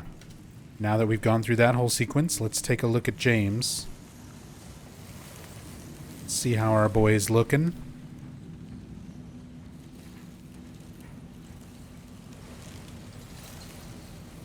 His hair is definitely like sweatier and dirtier. He's got those same very bruised, very tired looking eyes now. Little micro stutters, little micro shakes, movements, rapid eye movements. He's very like twitchy.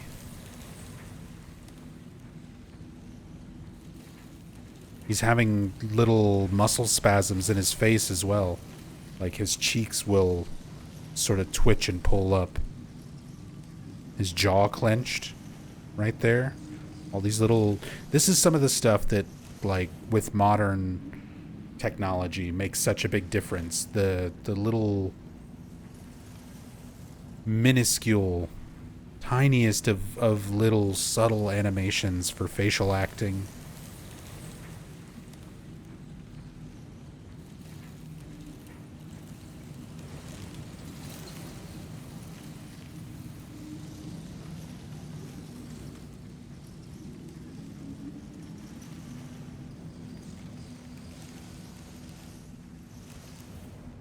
I think the lens on the flashlight is also getting dirtier, a little bit dimmer. The sweat stains on his shirt. You can see the line.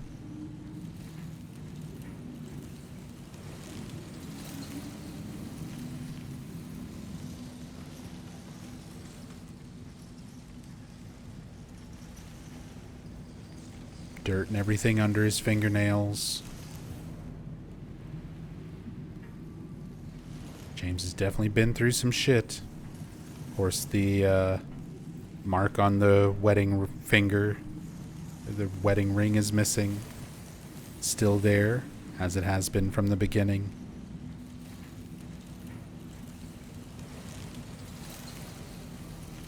More dirt on his boots and pants.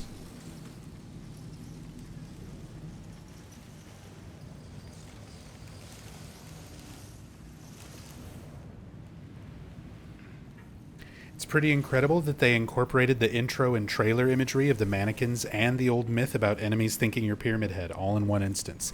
That was very clever. I like that Bloober managed to work in so many references to fan theories and aspects like that, especially for this little sequence in the labyrinth. But all throughout, they've kind of been doing that. There's an interview with Bloober Team's developers where they actually talked about doing tons of research and scouring the internet for like every possible fan theory they could find and trying to make little references to them all throughout the game, especially during the labyrinth segment. And they mentioned that even theories they themselves did not like or agree with, they still wanted to try and incorporate references to them just for those fans who would recognize and like appreciate that stuff.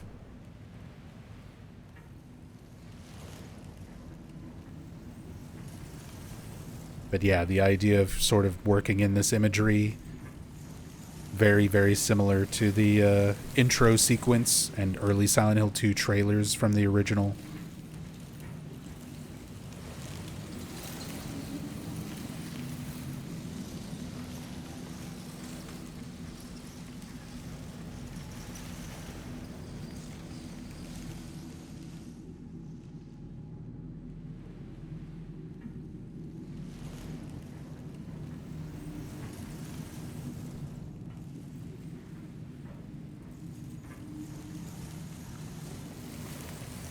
Hope Mateus is directing the Silent Hill 1 remake. Would assume the same team is working on it. Most likely. Most likely. I don't think they're going to change those roles for directors. They're probably, if anything, they're just going to expand their teams. Include more people. I'm hoping they include more original core developers. That's one of my current crazy tinfoil hat theories. Is a lot of the core members of Team Silent got together earlier this year for drinks, which is a very common practice when, like, signing on business deals and stuff like that within the game industry. It's how Silent Hill 2 Remake came to be. During the first Silent Hill transmission, Ito mentioned that him and Okamoto, one of the producers, basically met with Bloober Team over drinks to get the ball rolling on Silent Hill 2 Remake and basically put it in Bloober Team's hands. So pretty much all of Team Silent, or all the core members of the original Silent Hill 1 dev team, all got together for drinks earlier this year. So I'm hoping they're basically doing the same thing that they did with Silent Hill 2 and trying to bring a lot more of the original devs in as consultants or directors.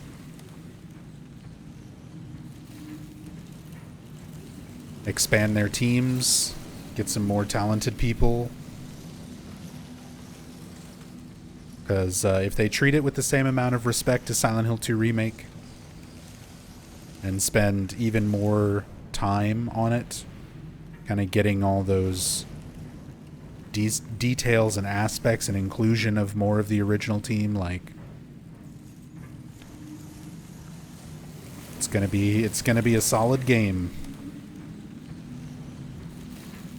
There's a lot of stuff they could potentially still mess up.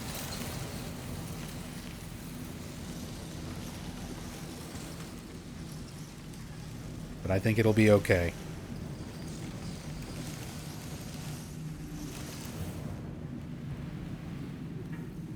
I've got a lot more faith in them than I did when this remake was first announced.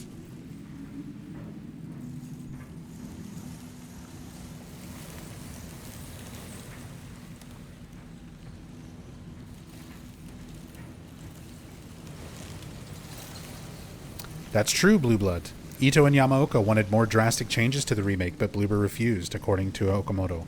That is true. So I think that is important to keep note of. That the getting more of the original core members is always a good thing, having them on as consultants, but recognizing that Team Silent, like, they made these games already. They don't want to just make the same thing the same way. And I think having other people outside of them to sort of keep in mind and check and balance, like, what things should be changed, what things should be expanded, and what things need to stay the way they were, is a super important aspect when doing remakes.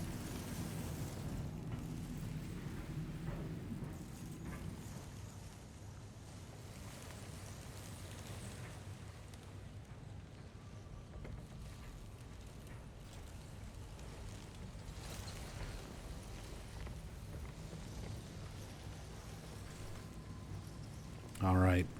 Well, this is where I'm going to end it for tonight.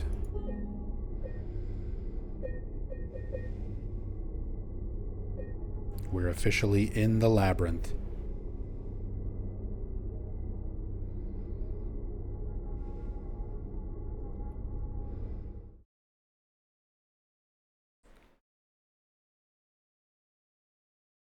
But definitely a lot of really cool stuff. Some very disturbing imagery, but still very interesting nonetheless.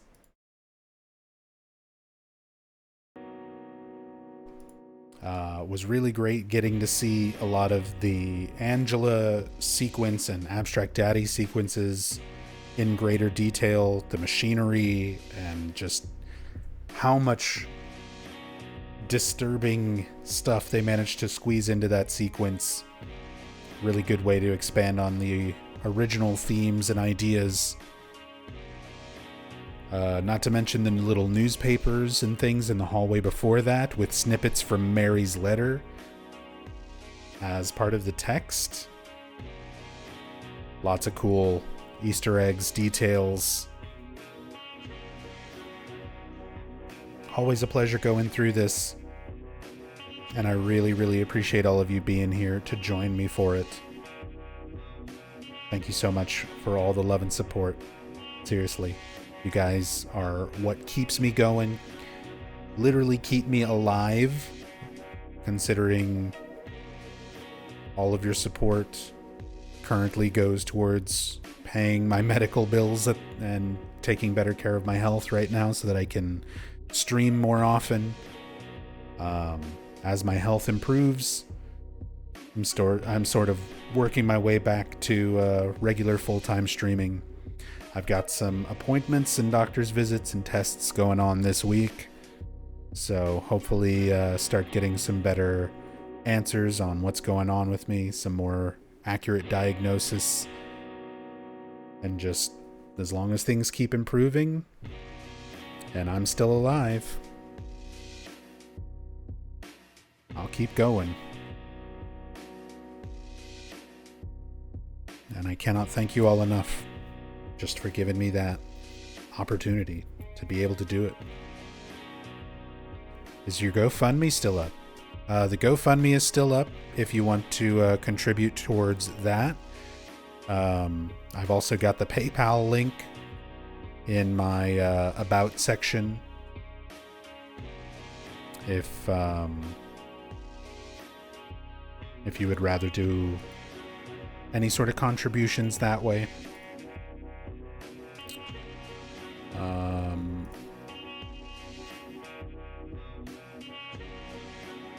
Just for anybody, I'm going to dump a bunch of links here. There's the GoFundMe.